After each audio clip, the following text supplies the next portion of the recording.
on Spurs TV, where we talk about everything Spurs. I'm not sure how much of that you heard, but hey, a bit of a lag in the stream. But hey, welcome to Come on Spurs TV, where we talk about everything Tottenham. With me today to review the match between Burnley and Tottenham, which we termed in the preview Kompanyball meets Angeball. Angeball came out on top, 5 goals to 2 away at Turfmoor. Tough place to go. I mean, on regular, but hey, I think we guys, I mean, our guys did the business there today, and we'll get into that on the other side. I mean, in the meantime, come on, ye Spurs.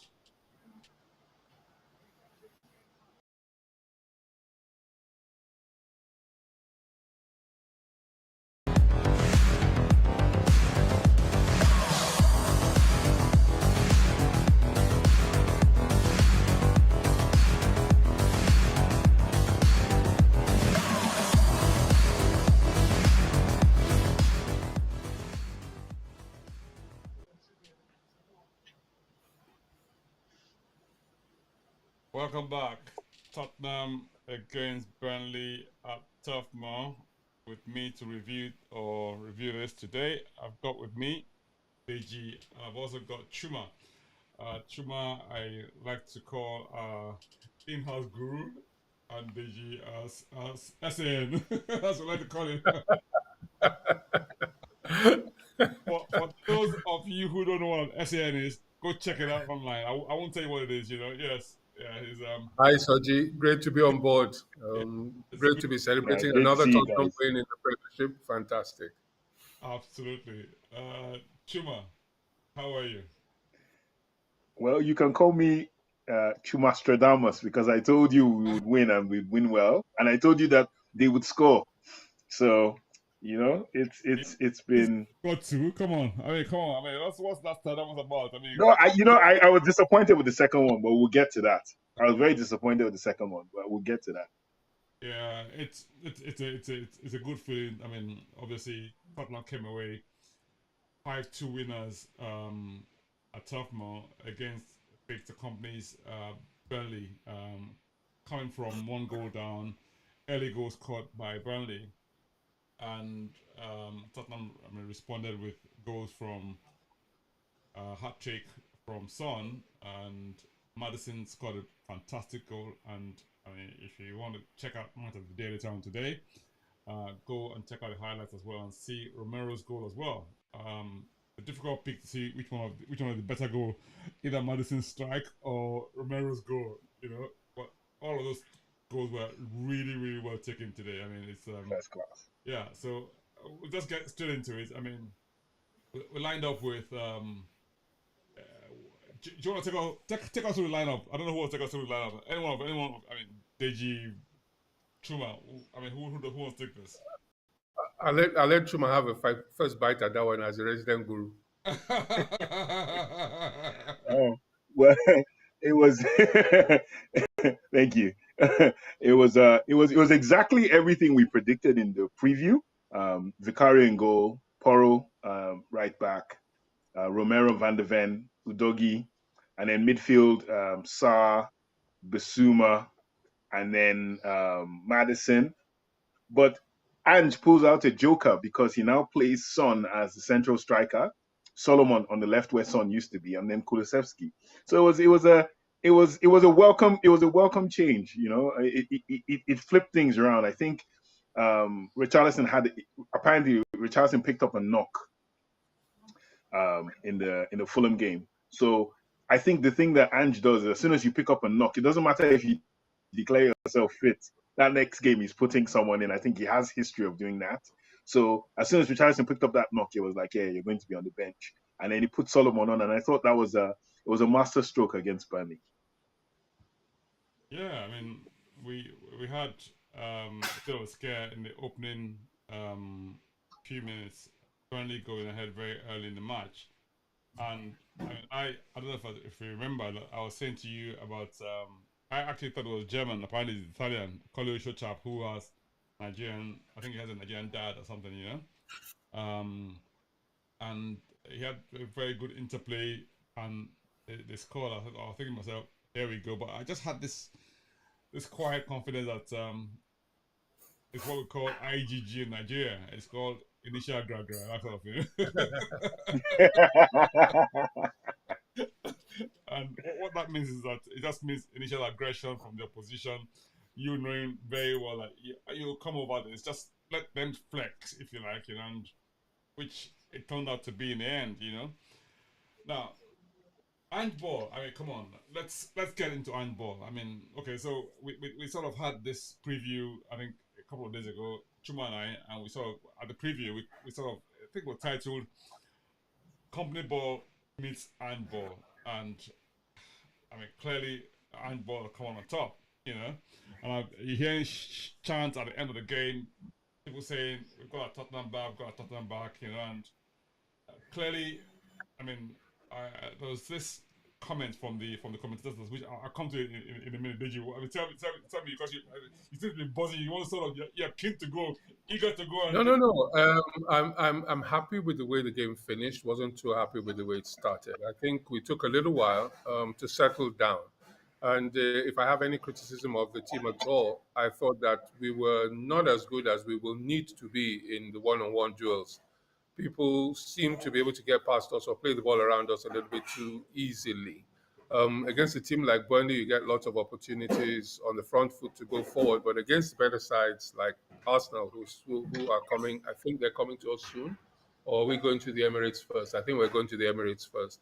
We're not going to be able to afford those types of laxities in the center of the park. But other than that, I think by the time we got our rhythm going and started to pin them back as Angeball demands, I think we were fantastic going forward and managed to break them down really early on, didn't let them get into the last third where they had hurt us the first time and where they hurt us for their second goal. So, yeah, we just need to be a bit better at playing the way we want to play, and we need to get started right from the get-go. I think if there's anything I would say we could do better, that would be it.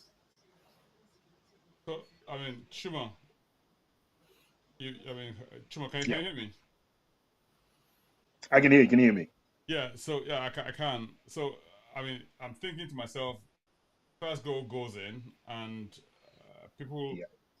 are thinking, this is not another Fulham repeat, is it? Given that we just come off a back of what I call a disappointing result in the League Cup during the week against Fulham, away to Fulham. Of course, it made a lot of changes, but this is similar to what you might call his regular standard team, if you like, compared to the last 4 matches we've had. So the major change, if you like, from the last Premier League match was Solomon being coming in for Perisic, coming in for Richarlison, and obviously changing the sort of front line and having some play. And so when you saw that formation, what did you think?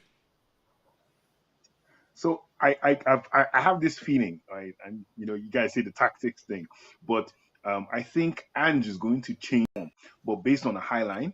So you remember what I said about Human Son that I find very interesting. Human Son doesn't like the ball to his feet. He likes the ball played into space. And when you play the ball into space, there's no one better than Human Son in getting that ball, getting it under control, and then releasing a short cross, whatever it is he has to do. And you notice the exact same thing today. Playing as a striker, they have a very high line. Burnley were coming for us, like you said, initial gragra. They were pressing high. They were, and I think the problem at the start of the game was Spurs were defending in a 4-4-2. So it was Madison and Son as the two strikers, sort of. And it was giving them more numbers, so they were able to play through us. But then if you watched it later on, and switched it around where it became like a 4-5-1. Madison came into defense more. Son was more isolated. And all they were looking for, if we get any balls behind their back line, we're in. And that's all they started aiming for, was just trying to get beyond their lines with more numbers in midfield. And it was really, really good to see. The first half, like you said, it's true. They pinned us back. They were pressing high, but I was like, if you want to go toe to toe with the Premier League side, as the game was going on, I was chatting to a friend of mine, Shokwe, who is an Arsenal fan, and he was telling me, "Oh, you guys are 1-0 down." I said, "Good. This is what they do. This is this is how Burnley are going to be. They're going to be very aggressive, but you can't keep that aggression for 90 minutes if you're not experienced in the Premier League. It's only Man City and them that can do that kind of thing for 90 minutes. I said they're going to tire. And if we score one, we will score two. If we score two, we'll score three because now they'll be open. And that's exactly what happened. So that's where your Nostradamus thing came from, right? I said 3-1. I wish I'd gone 5. I know, right? I was Could have been more. a little bit cautious by suggesting that, look, I mean, don't, okay, 3-0 was my prediction, right? Well, however, I mean, listen, this is Come On You Spurs TV, where we talk about everything Spurs. By all means, please, leave your comment. This is very interactive. It's not just about us talking. We'd love to hear from you. If there's anything we haven't talked about or you want us to talk about, please, I mean, by all means, chip in. If you want to come on, by all means, let us know. We'll send you a little DM and then we'll have you on as well. But yeah, it's pleasing to sort of go into this match. I think the penultimate match before the international break, and I mean, on the face of it, okay, it's early days. We're probably second on the table now behind City and ahead of West Ham on goal difference. But it's a nice place to be, and from a Tottenham perspective and early days in terms of how things are presumably going. The comments are coming in. Let's just have a quick look at them very quickly. I've got a comment from Omoni Kaye, right? He says that can you read that out to me, Deji? I don't know if you can see that. I can't see it. Okay. Oh, sorry. No, it's not printed out. Let me show you what it's saying. Yeah, I got it now. Right. So Omoni Kaye says, current Spurs team a tight unit. Great away win regardless. We played a poor Burnley team. I don't know that they were poor, but I understand where it's coming from. But that was not a poor team. I think we played well. Okay, fair enough, right? Right, that's a good one. Okay, I mean, Chuma, you're going to say something about our poor team, our poor Burnley team. No, I said, there are certain things as true as the day is long. Is if Spurs win a match, the team was poor. It was a poor Manchester United side. They didn't take their chances. They were poor, and now it's going to be, Burnley just came back to the Premier League and, they're inexperienced. And no, you beat what's in front of you. They set out to beat Spurs. Absolutely. When they were 1-0 ahead, no one said they were a poor team. So. No. Absolutely, yeah. I mean, I've also got him saying that looking forward to the show with the two panelists. I heard my brothers in Chuma. I'm not sure if this is Big Bro Chike okay. No, it's not Chike, it's Deji. Oh, who's that? Somebody's trying to work out who the other person is, eh? Who's on the panel? Yeah. Let's show that up. So that's I think that's Omani Kai again, right? Yeah, so keep the comments coming in. Thanks very much for those. Yeah, so I mean, like I said, we go in one goal behind. It seemed like, I mean, a well-taken goal. Do you want to talk us through that goal, Deji? Yeah, I think it was a well-taken goal. I think it came from their high press, didn't it? They won the ball high up the field and played around the defense. I can't remember who it was who actually scored the goal, but there was very little that the keeper could do about it. Foster. Okay, yeah, it was Foster, but it came from their aggressiveness, and which Chuma spoke about already. They came out to press us high and we've been nervous about it, but that's the way we're going to play. And Ange says we're going to take risks, and he wants us to take risks, and they took those risks. It didn't work out that time. The good thing about it is that he doesn't criticize them for that. He encourages them to do it, and I think they'll get better at it. It was a good goal from their perspective, not such a good one from ours, but I think it just got us going. So it wasn't too much of a downer, and the boys reacted very well to it. Yeah, if we're going to be critical, I mean, I don't know, it's not, I guess, if we're going to sort of say, okay, fine, maybe what could we have done to have avoided that goal in terms of, from a defensive perspective. I thought Toro kind of lost his man for a minute, maybe the classic, just not paying attention to the fact that you had someone behind you, and he kind of got past him. This is college show, right? and I was able to sort of lay the cross in the path of Foster, which I mean it looked easy in the end, you know. But yeah, I mean, like I said earlier on, I just felt that we had plenty more in the bag um, to shake them off. I mean, Chuma, how did you see the things progressing from then on? Yeah, I think the problem I think we are having is the same problem all Ange teams have when he starts, which is build up. It always has to come from the back. Everybody touches it, and I think I saw a comment on the group saying, why don't you just belt it? You know, and if you belt it, you get dropped. You belt that ball out, you get dropped. That's Ange. You're going to get dropped. So they passed out, but it leaves you susceptible to the high press. The press, yes. If you press, if your guy turns, and then they play it straight into the place that your fullback has left, which is why Poro gets caught out every time. Because I think Poro also inverts very quickly into midfield. I don't think he stays out too long, but with experience and time, I think he will get better. He goes immediately in. So if we dispossess you, we're looking to go down his channel. And once the guy had a head start, he was able to outmuscle him and then cut it back. And this is the thing about Angeball, Kompanyball, and Pep Ball is they're always looking for cutbacks into the strikers. If you watch our training videos, it's always cross, shoot, cross and shoot, because you're looking for those opportunities. So I expected it, and I think like the Fulham game, I said to you about the Fulham game and this one, it's good to have negatives happen to see how they react to these negatives as a team. And I've been really, really impressed. I told you we'd come back in this game and would show there'll be a chip on their shoulder that they actually lost the game. So they're going to come hard. Consider the goal early, yet another setback, yet another obstacle, yet another challenge. And then, boom, they just get to work. And then ball in behind, and it's Sonny.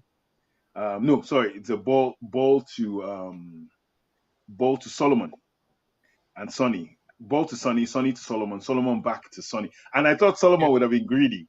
If that was Kane, we all know Sonny ain't seeing that ball back.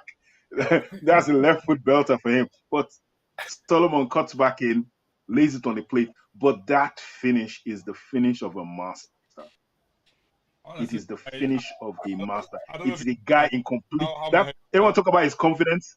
this is me in full respect to him his song, right? Because if you think about You don't score that goal unless you're a person who you're in full control of your technical skills. Absolutely. That's a guy who, he says, as soon as that keeper drops, I'm chipping him, and I'm chipping that defender as well. And I was like, nah, he's not going to do it. He did it. He dinked it over, and it was perfection. And I just said, at that moment, I said, this guy is going to score too. You could see it in him, the confidence in him. And the commentator said, Sons hasn't really been in the game. But that's what happens to Ange strikers. They're never really in the game. They're just running from here. But the minute they get those chances, bang. So that was 1-1. Brilliant. That was 1-1. And No, to be perfectly honest, Soji, I didn't expect that finish from Sonny because I had thought that he didn't have the confidence. I had thought that he's been having, still playing himself out of that bad run and now to the injury. I had no clue. I thought, okay, he's going to whack it and go low to the corner. When he chipped it, I thought, oh God, has it gone over? I saw it rest in the net. I said, Son is back. With that finish, Son is back.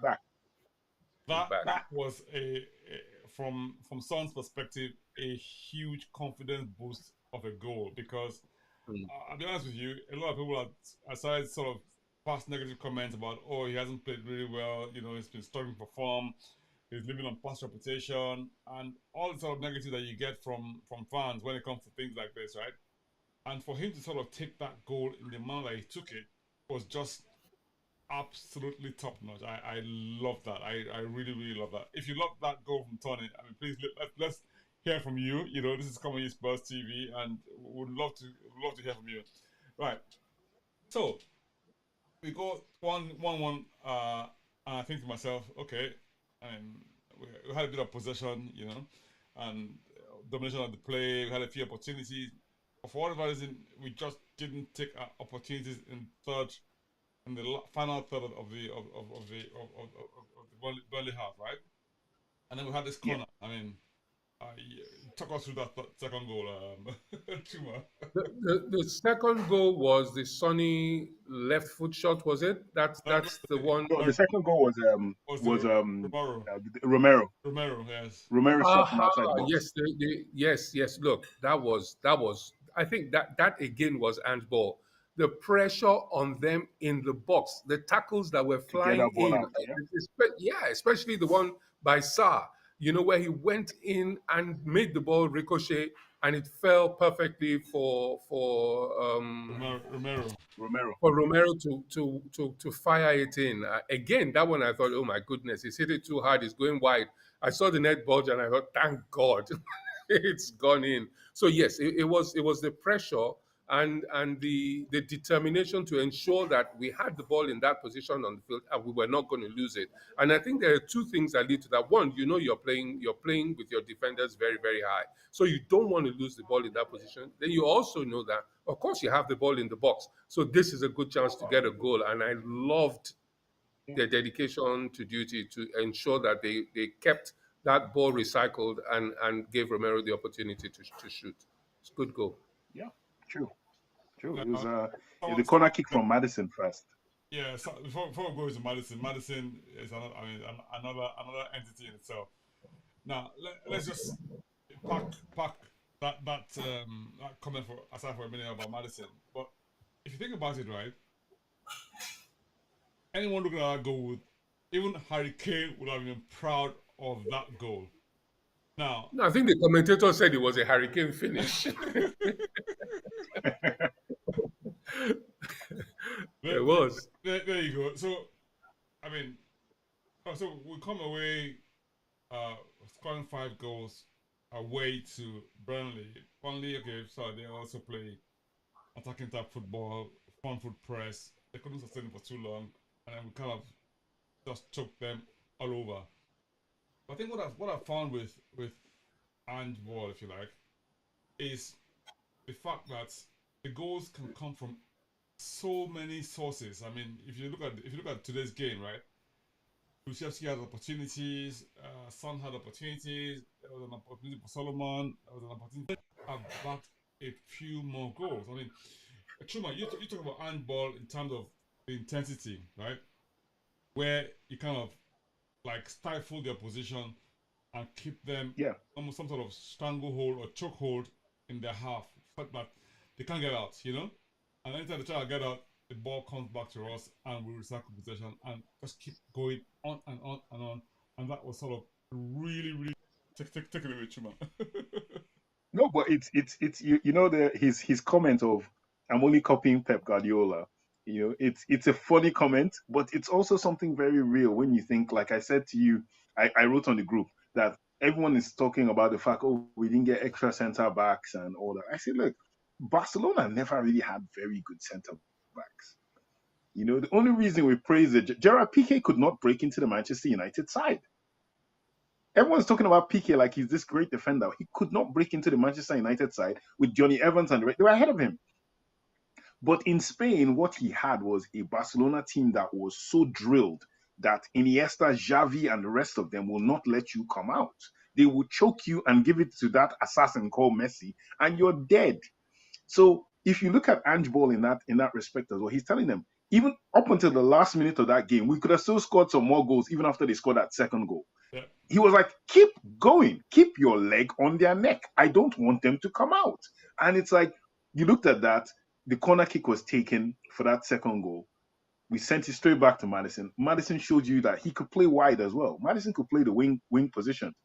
Killed this guy, got the cross in, he came out, and like you said, they tried to clear it. They kept trying to clear it twice. And at first, Kulusevski put his foot in, it didn't go through. Then Sarr went in, and then it just came out to Romero. And Romero struck that. And he's been. I think if you watch even from like the last season or the season before, he's been itching to get into like scoring positions. He's gotten into these positions before, and he's fluffed. Or he had that chance against Liverpool last season that hit the post when we thought we'd come back, and then in the end we lost. But he fancies himself a striker. I have this thing. He always goes into the box. I think Romero, in his heart of hearts, thinks that I can do what you guys do up front. It's not a big deal.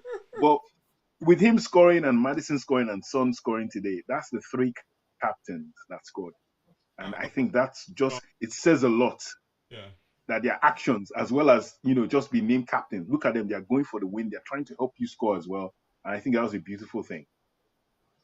I mean, Angeball, I mean, it has to be, you've got to rank it up there so far, so good. I mean, early days, and of course, you take one game at a time, but all of the indications look really, really pleasing. And of course, you want to sort of, okay, continue optimism, continue excitement, at the same time, just sort of assess each game on the basis of what happened on the day, and not maybe try and project too much in order to sort of manage your expectation as a fan, right? As a neutral, it was really, really lovely to behold. It was good to see Tottenham almost like totally transformed. We dominated the match totally from when they scored, and you didn't see them coming back into the game at all. And okay, I mean, second half came in, and you saw Kompany trying to change things a little bit, reverted to back three and back five, if you like.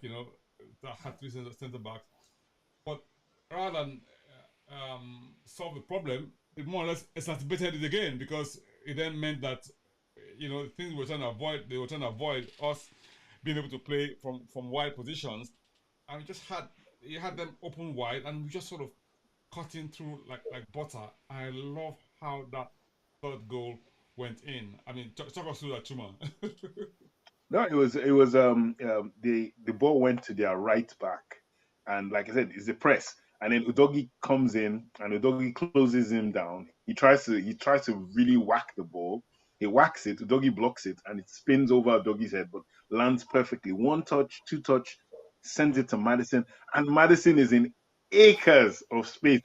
Everybody knows what Madison is going to do. He's going to curl that ball. That's his specialty. He tried to do that in preseason, actually, which was very funny. He tried to do that in preseason in the same game twice, and he missed. So I'm thinking he felt they owed him one, and everybody in the stadium knew as soon as he left his foot, it was a goal. Like, Madison doesn't miss those. And to me, I just looked at it and I said, as soon as it was 3-1, I said, it's done. But now, would they stop at 3-1? That was the thing. And it's beautiful to see a Tottenham team where we don't have a manager, and this is no shade on the other two or the other three, that would say, right, calm down, contain. This guy is not trying to contain. This guy is going, if you can score 3, you can score 4. You can score 4, you can score 5. I just want to win this game, and as high a margin as you can set, do it. Because 3-1, normally, you know how we would do it. Son would have been immediately taken off, but he actually let Son ride till 70.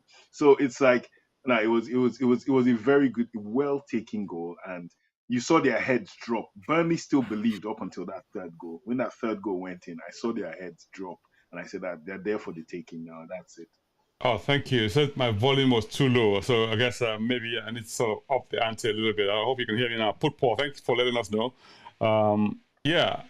So please subscribe, share, and like. That's what gets this channel the traction that it needs, the algorithms, and get it shared by more people. And I love the fact that we went 3-1 up, and we didn't stop. And then that pass from Porro to Son for that fourth goal. I mean, it's the sort of stuff that make people sort of wet themselves, isn't it? Chuma, Deji, do you want to talk us through that one? Because I know you saw that and you were like, yeah. Yep. It was a peach of a pass. I was a bit concerned when Sonny tried to take it down with his left, and he kind of lost control, but he got a lucky bounce, came back under his control. I think he exchanged the 1-2, didn't he? Before he went through and scored. I thought it was a brilliant goal, great setup, and we literally took it from the back to their goal and stuck it in. I thought it was a great goal. Yeah. Now, I mean, people have been saying, like I said earlier on, about Sonny and his lack of. I mean, he hasn't scored a lot of goals this season. He hasn't scored a lot. He hasn't scored this season, has he? This is his first set of goals this season, and it comes up with a hat trick on the first time he gets on the score sheet. And well-deserved hat trick. It took all his goals, in what I call clinical fashion. I mean, I don't know if you saw the fifth goal. I mean, the Chuma. Is that the Solomon one where Solomon cut it back? Yes, exactly. Yeah. Yeah, that's good. Yeah, Solomon cut it back. Yeah, as soon as that ball came out and Solomon cut that back, he didn't just let it. Just one time finish. And I said, this is Sonny, confident Sonny doesn't do two Back to touches. his best. He just does. He's one of these guys that, for me, like, I think he's better when he doesn't think too much. And that's not insulting him to say that he overthinks. But when he was playing the wing positions at the start of the season, you could see him trying to think of how could I be a good winger for Richarlison. He was thinking, and you watch him now. I think the great thing about this game that I think serves Ange very well is, I think if you move him back to the wings, he will kill people, because now he's gotten the goals, he's gotten the confidence back. So taking him back to the wings now he'll be looking to score more goals. It's gotten him hungry. Before he was like, and he hadn't scored. He got into certain positions and he gave up the ball. This is not Son. Son would try to curl the ball. Son was passing. He was trying to be a good captain and winger. Now he has tasted. He's a vampire. He's tasted blood. It's over now. Like, if he goes back to the wing positions, he will kill them. If he stays here, he will still score. So. Yeah, but if I can just say, I was looking at it. It's interesting, Chuma, that you should see it that way. That it now creates an opportunity for Sonny to go back onto the left. I was thinking that he's found his niche down the middle, and it's just leave him there. I mean, if it ain't broke, why do we want to fix it? No, exactly. I think Richarlison has to even admit it. He'll have to sit it out, and I mean the boy. Solomon, he had a good game. 2 assists, I think, out of 5. So he's earned his place in the team. I think Richie sits the next one out, to be honest. It's always good to be spoiled for choice. These are the things that happen in football.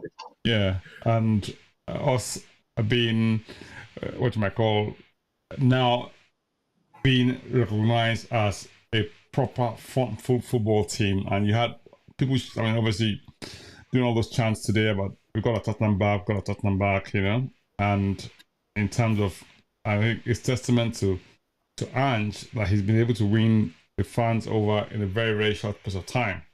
I mean, yeah, like I said to you, and I've always said to Chuma and the as well in the past. So look, when you win games, people forget about the problems, right, that you may have in your team.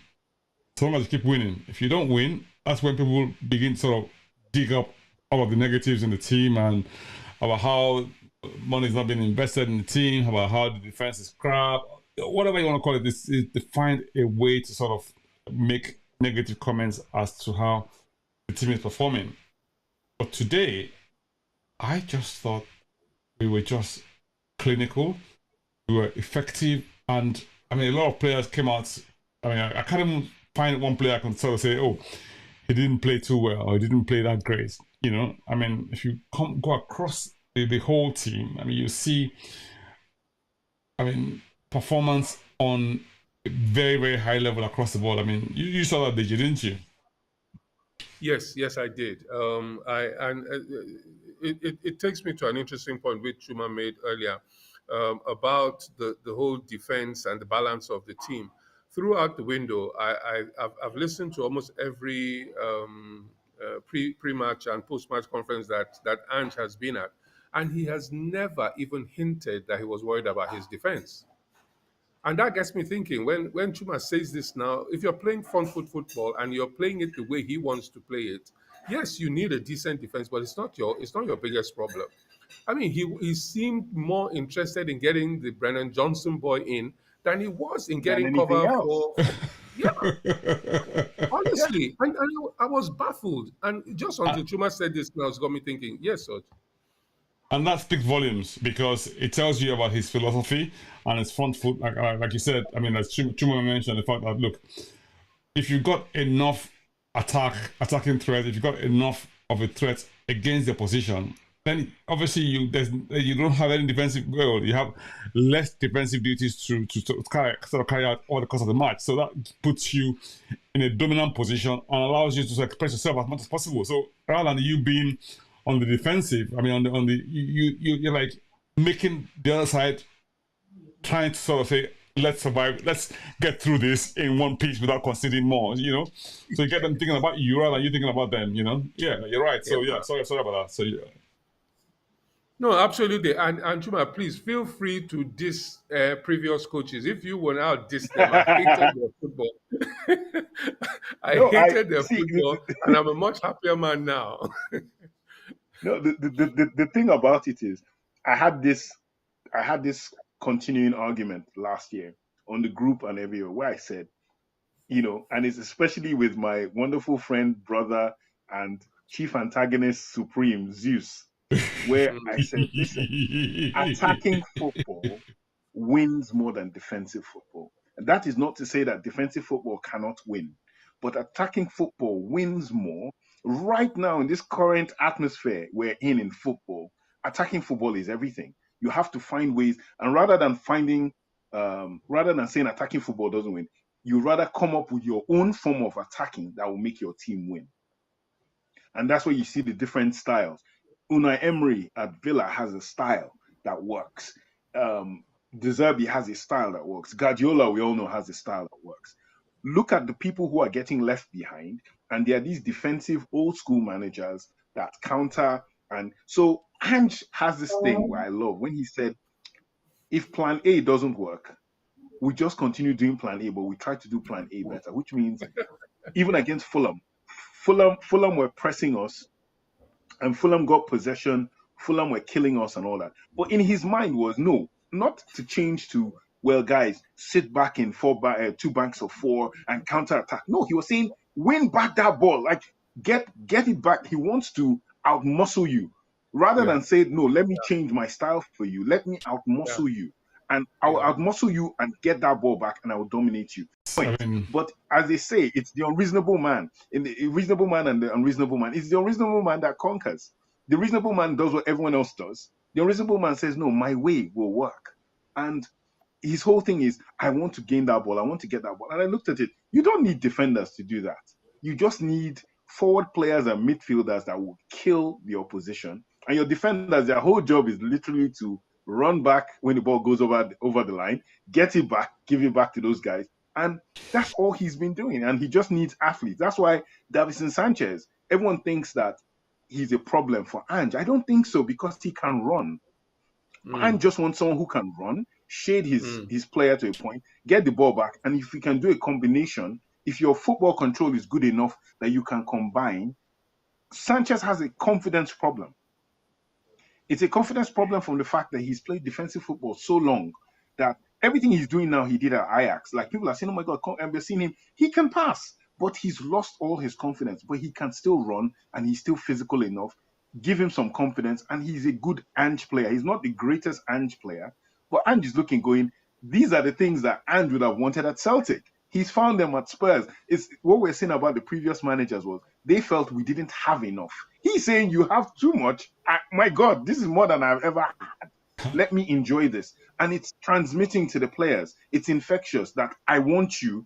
Even if you don't go, I'll keep you. Like I said, this is where Ndombele missed the trick, in my opinion. Sorry for cutting to this side. But Ndombele would have been, if he had obeyed the rules, and we know it's a rule thing, that's his problem, it's the attitude thing.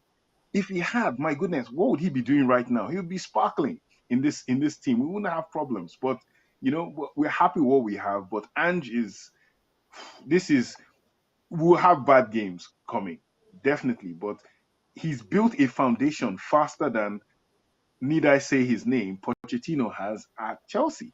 Pochettino is struggling. Today I'm looking at I'm looking online. Chelsea guys are killing him. They're like, this guy and instead of them saying the manager is on his own, guess what they're saying? He's brought Spursy to Chelsea. As always, we always get the blame. I know, right? They always find a way to sort of put it on to Spurs one way or another and try and put a negative spin on it. But thank you, Agent Poch, I would say. Thank you, Always say thank you to Poch. No wala. You know? Thanks for the memories. Yes, and Yeah. thank you for ruining Chelsea as well. Yeah. So I'm happy. It's early days yet. Don't get carried away. It's early days. I No, know, no, I no. know. He, But he hey, he had the listen, same start at Spurs, if you remember. He had true. the same start. It was that Villa game where Kane That's scored the Villa game. deflected free Yeah. kick that changed everything. Yeah. So you give him that. But it's whether Chelsea fans and Chelsea ownership have the patience. Levy had patience, but Levy was probably going to pull the trigger anyway. But Levy had the patience to let him do his thing. My only problem with Poch at Chelsea, like I said to him, to Chelsea fans, is you guys are not patient. You guys believe you're natural winners and you win instantly. So Yeah, and so I mean, you look at the scoreline today, and you think to yourself, go away, score 5 goals. Some people might go, oh, it's only Burnley, right? Like I said earlier on, you got to play what's in front of you. But I think it's the manner of the win as a key here, right? Because it wasn't a lucky 5 goals. It was 5 goals that could have been a lot more, right? One on the one hand.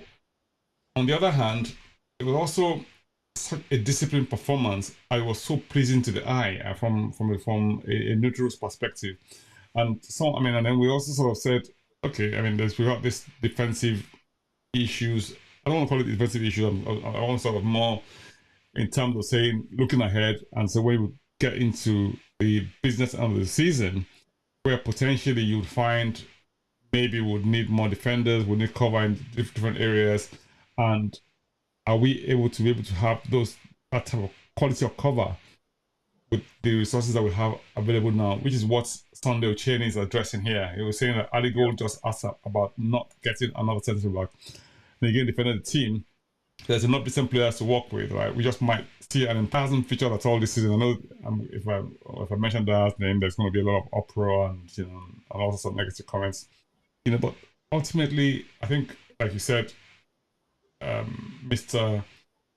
Ange Postecoglou has this philosophy of working with what he has, and getting the best out of them. And we've seen Sanchez how he's got him like firing on all cylinders so far this season, and the few times I've seen him appear so far, I think he's done a good job. I mean, I know people try to sort of put some blame on him for the Fulham game, and you have plenty of negatives going on in that respect. But I just think that's probably an unfair assessment of his performance so far. And I think he's given a good account of himself so far this season. I mean, yeah, and that's one. I mean, I don't know what you guys think before I look at the other side of things.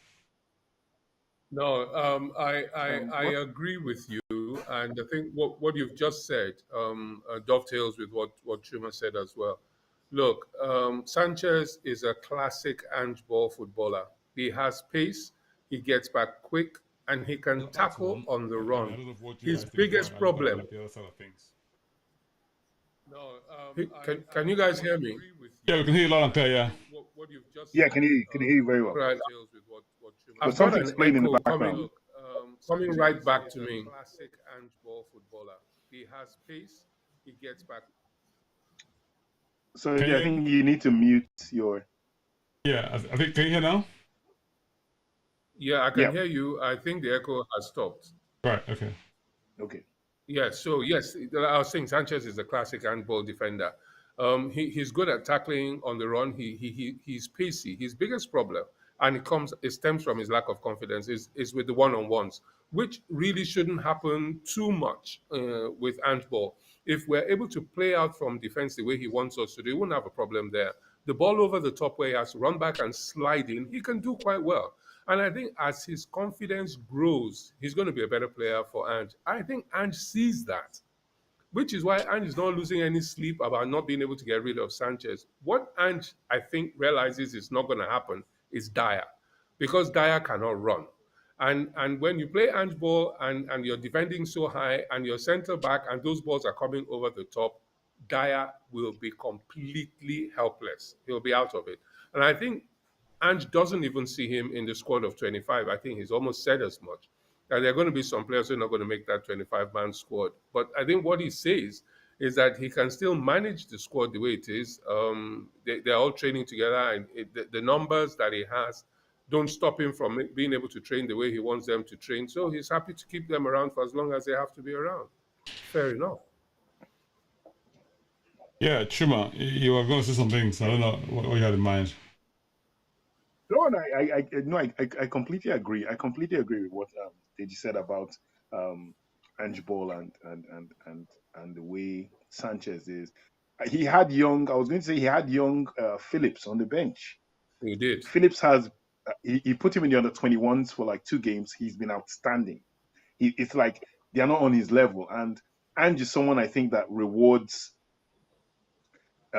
youth players that are good.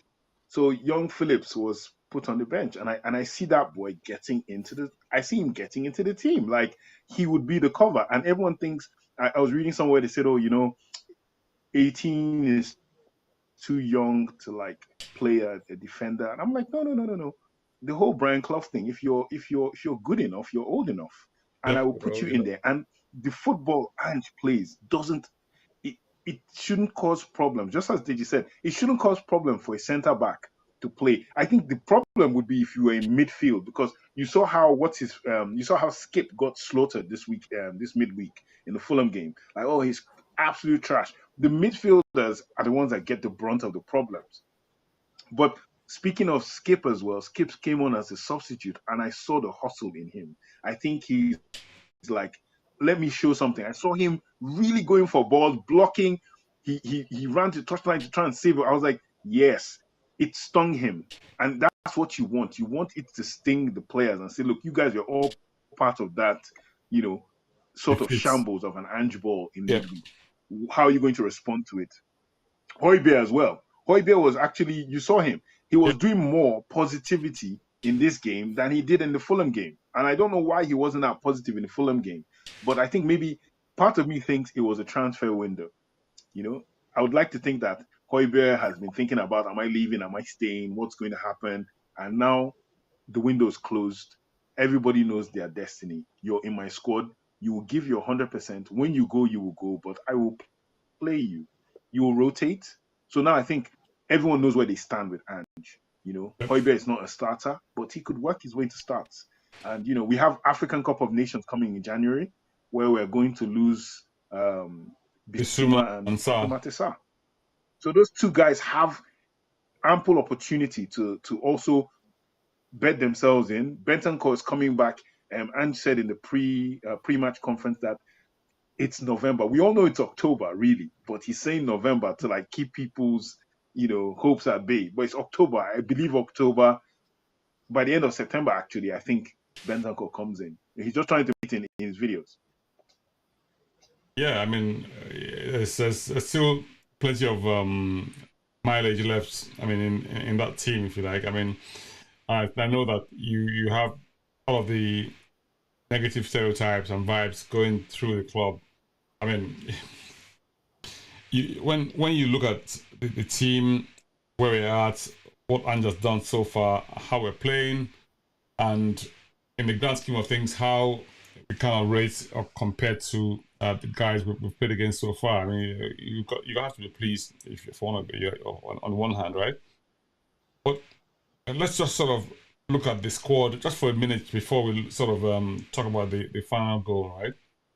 Now, transfer window comes and goes, and I think if you look at what we've done, transfer business we've done so far this season, and some people might want to sort of have, I'd love to hear your comments if you're watching this from wherever you are, right? So we had Vicario in goal. We had Doggy, come back from loan. We had Van der Ven. We had Poro's deal confirmed. We have Kulusevski's deal, turned into a purchase. We had Madison gotten in. We've also had Brennan come in as well. And then Ashley Phillips. And Belize. And then so Belize. In total, we have nine players, if you like, coming in this transfer window, right? Now, of course, there's always room for improvements in terms of where things are. Some people have come with the view that, look, okay, fine, we have players that are having difficulty moving on, whatever reason that is, right? And people like, what's my call? Some people are saying Sanchez maybe we're trying to move out. We didn't manage to get rid of him. Maybe Dyer we didn't manage to get rid of in quotes.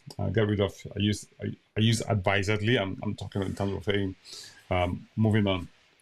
But overall, I mean, I think given how bloated our squad was, I think we've made significant progress in managing the squad size. There were some players like Ndombele, for instance, who couldn't find someone to take on, or that deal didn't sort of materialize. And of course, we have Hugo Lloris as well, who's still there. So I mean, but overall, I mean, we had people like Divine go on loan. We had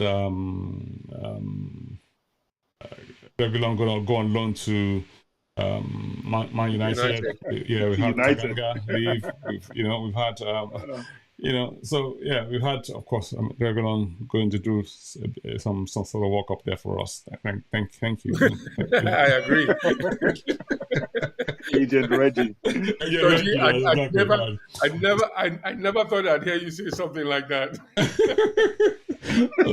There you go. So yeah, I mean, Deji, you have a view on our transfer business so far. I'm pretty sure that a lot of us have the views as well. Yeah, so let's hear from you. Whether you're watching from, man, would love to hear a comment. We'll put them on for reading as well. Yeah, I think we've had a very good transfer window, a very good one.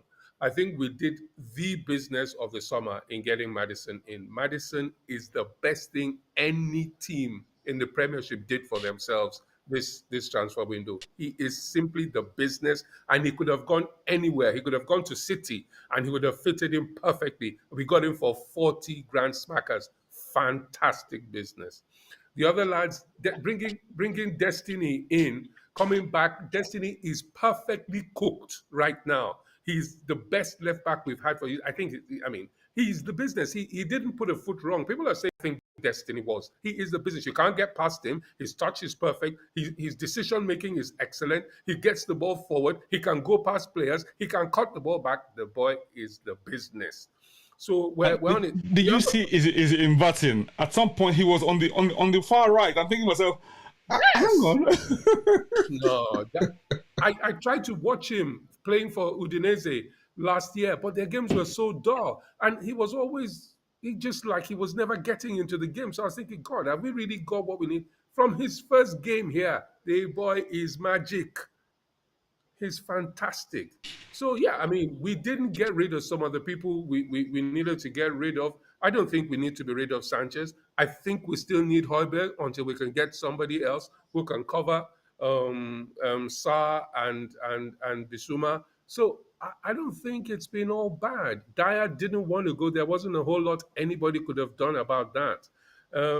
He wants to wait and see out his contract until next season. Fair enough. Nobody can do anything about that. Ndombele, I really don't get it. I think there is something going on with the young man that nobody else knows, but you can only do your best. He says he wants to play Champions League, the cheek of it.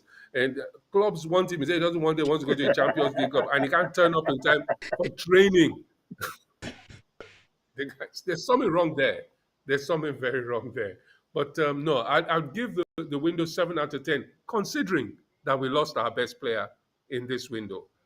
And it's a 7 out of 10, considering that we lost our best player in this window. I think you say that, and I have a view on that. We'll come to Hurricane in a minute, but Chuma, let's hear thoughts on. I completely agree with Deji in terms of 7, 8 out of 10. I think one, you got players that Ange could use. And it wasn't necessarily that, let's say, they were bought for Ange. But this is the difference between him and his predecessors, in the sense that Ange, I think, he likes players that want to apply themselves. If it's one thing about Porro that you notice that's quite interesting is, everyone goes, Porro is a wing back. He's not a fullback. But you can see he looks like somebody that wants to play. He looks like someone that is keen on getting. Porro celebrates tackles now. Watch him. If he blocks a thing, he's all amped up. Vicario is much the same. Vicario had that wonderful save in the game. We didn't mention that. He celebrated it like he just won the league.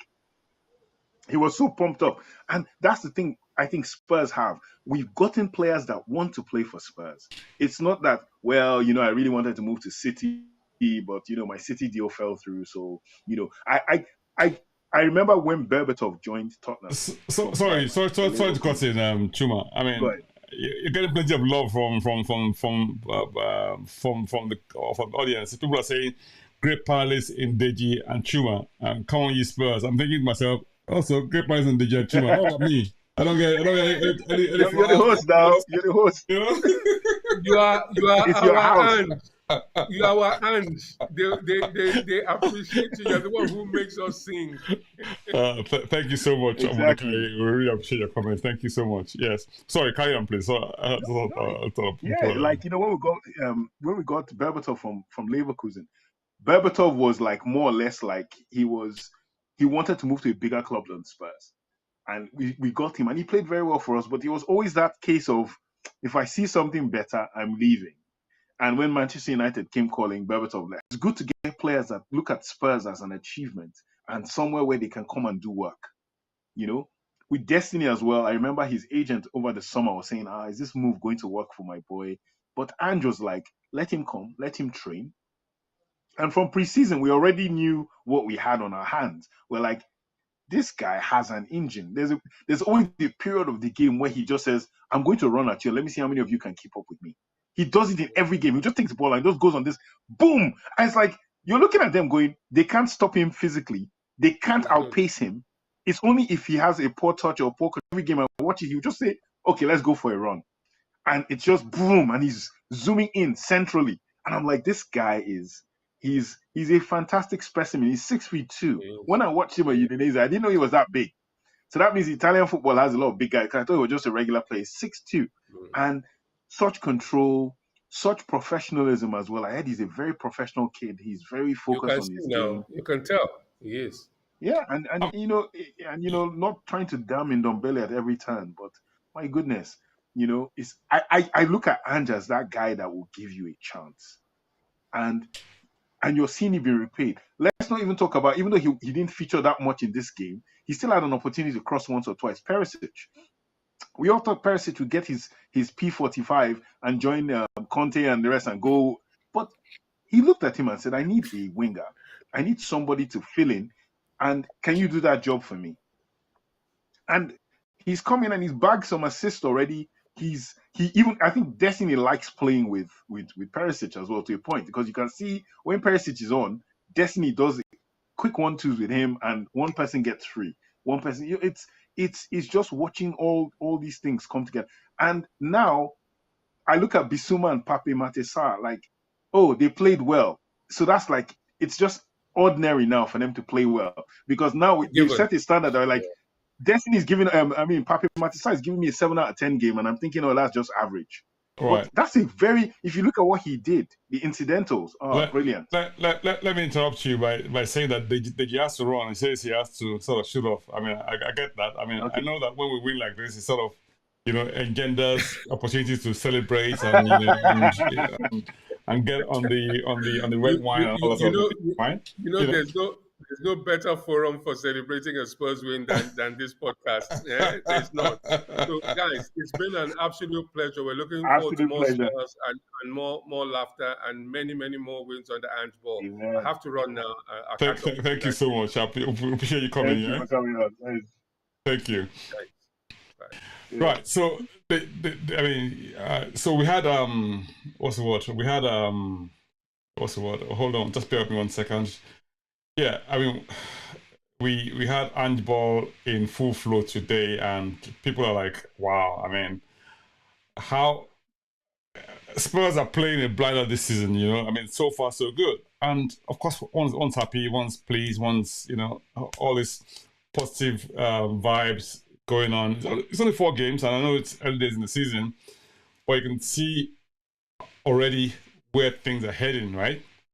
And if you didn't take Tottenham seriously before the season started, I think it's time you begin to think twice. I think, okay, I think these guys are onto something here. I mean, it's early days, quite yet, but hey, we still have. You can see echoes of you know, Ange starts with when things began to get on a good run with Celtic, even though he didn't have a great start to begin with, but he did end up, you know, getting people to buy in into his tactics. And an instructive point for me today was during the match when one of the commentators said, I think I shared that with you offline, Chuma. Yeah, And yeah. what the guy said was that, look, they've all bought into Angeball and it works, you know. I mean, that was so telling. You know, this is a commentator, you know, on TV saying, look, everyone's bought into Angeball and it's evidently works. I mean, you saw that today, didn't you? I mean, in full view, didn't you? Yeah, and it's.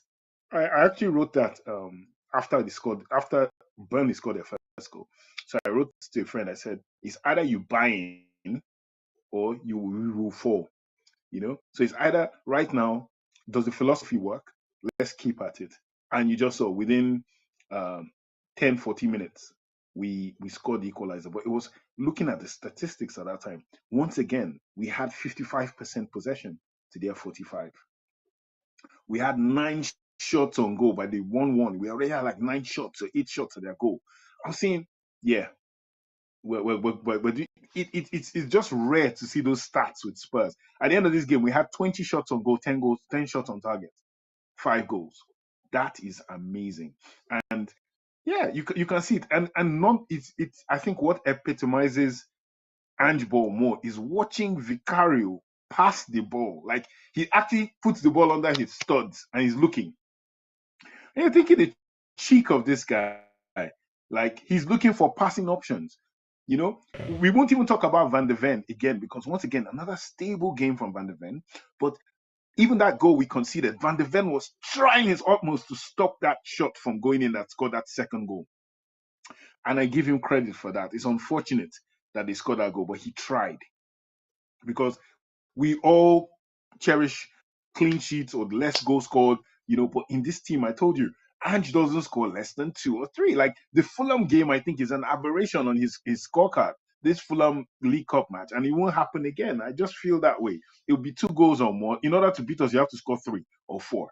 And if you try to come out to score 3 or 4, that means you're going to be open, and we will take advantage of that as well. So we finished 8th last season, Soji. So an improvement this season is 7th, 6th, 5th, 4th, 3rd, 2nd, 1st. So I just say we're going to improve on 8th. I don't know where it will be. I really can't set a thing, but so far so good, and it's working. Now, so I mean, Sunday, Cheney says, I'm not even sure that Dyer even made the bench against Fulham. I really don't understand why he didn't push for a move. I mean, do you want to take that, Truman? Because I have my own thoughts on that. Dyer has more options being a free agent than he does now. So now it's loan moves to clubs, and if it doesn't work out, also he loses out on a bigger market next year. So if let's say he goes on loan to Fulham, he doesn't really play well. Who would want to get him next year?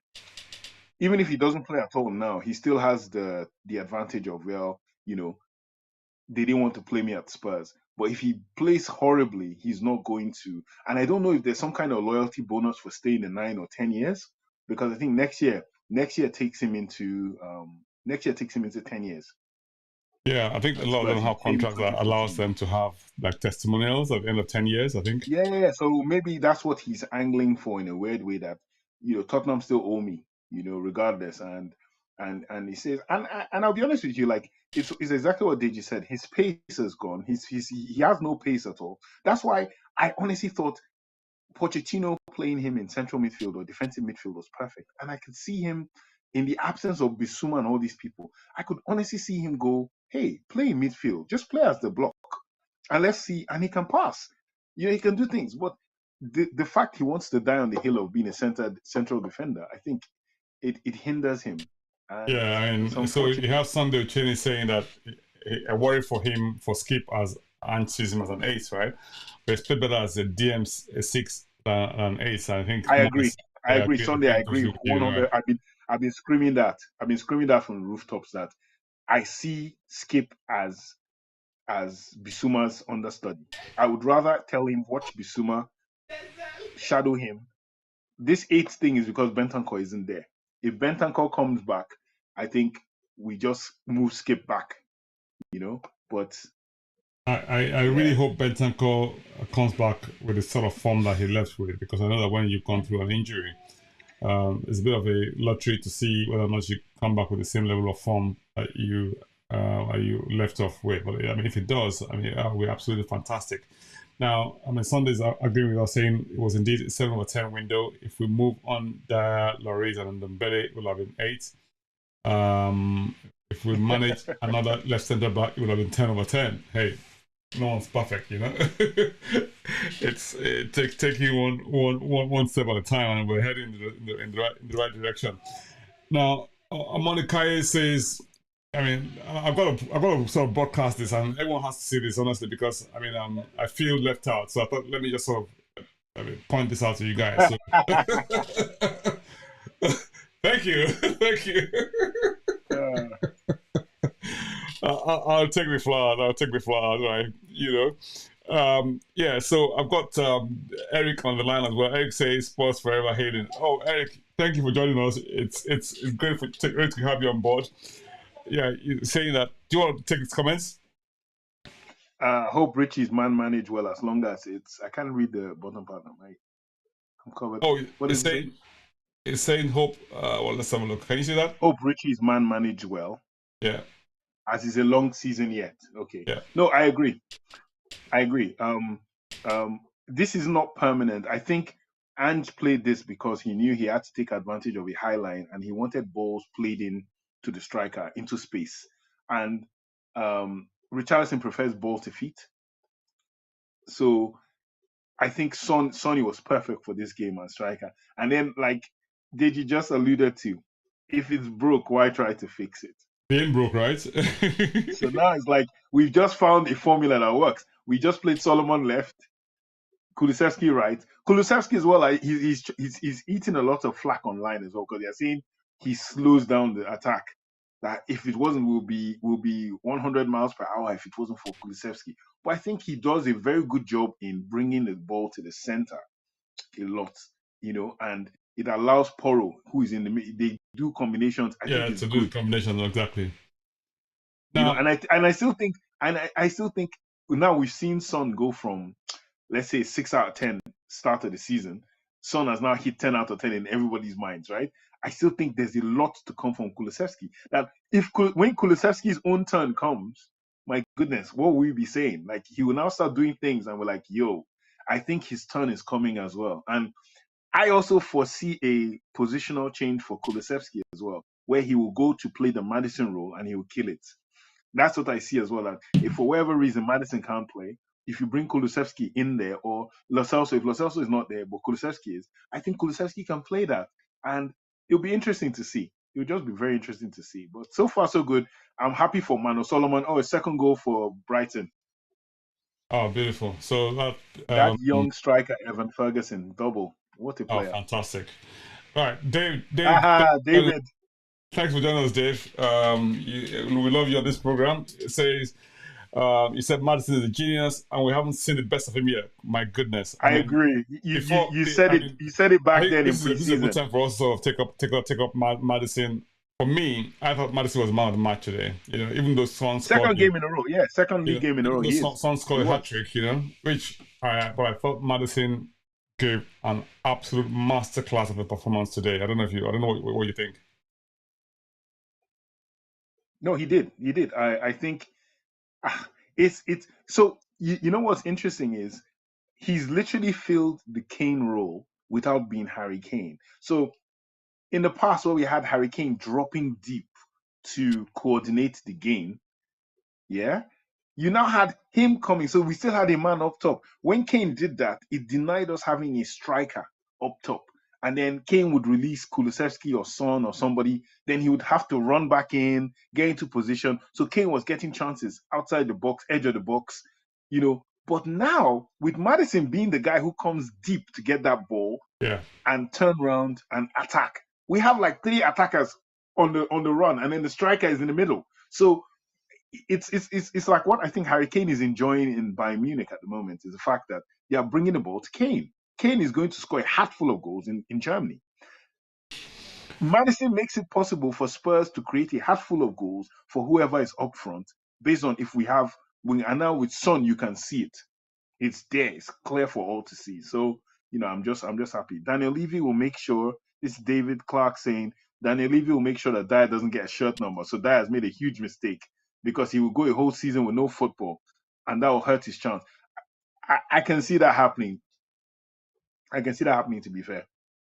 Yeah, I mean that's fair enough. So, Omonakai says unlike Chelsea, 21 shots and only two on target. So yeah, I mean, hey, listen, the key for us is keep trying and putting in those shots. Thank you very much for the comments, Omonakai, and thank you, David, as well, for all the commentary so far. True One African, we love you. Saying that bless up guys as usual, lighting up the place. My joy is we're winning the games in front of us and games we're expected to. I think that's what we need to do. Yeah. Win the games you're expected he's to, made and that comment that's what you can do. There are certain teams you're meant to beat. Siri, please get off my phone. Get off my broadcast. Yeah, he said HH has always said there are teams that we struggle to beat, that in previous seasons, that like smaller teams or so-called smaller teams or promoted teams, and that we should put them away. And he's right. Like it's good to go into this game even after going to go down to a team that you fancied yourself beating, to like go to just really step up and then win convincingly as well. It's something else. And yeah, it's the joy is winning games in front of us, and we're expected to win these games. We're like, yeah, we're going to beat Burnley, and we can say it with our chest, full chest, we're beating Burnley, and it happened. Right, David says that Son will do all the number 9 roll on January when Tony comes in and returns the transfer. Oh man, David, I'm loving your comments, bro. I love it. Yes, I think we'll be in the market. I don't think we'll be alone. I think quite a few teams are all going in for Tony because Tony's contract runs out in the summer. So I think a lot of teams are going in for Tony. But I love that shout for getting Tony.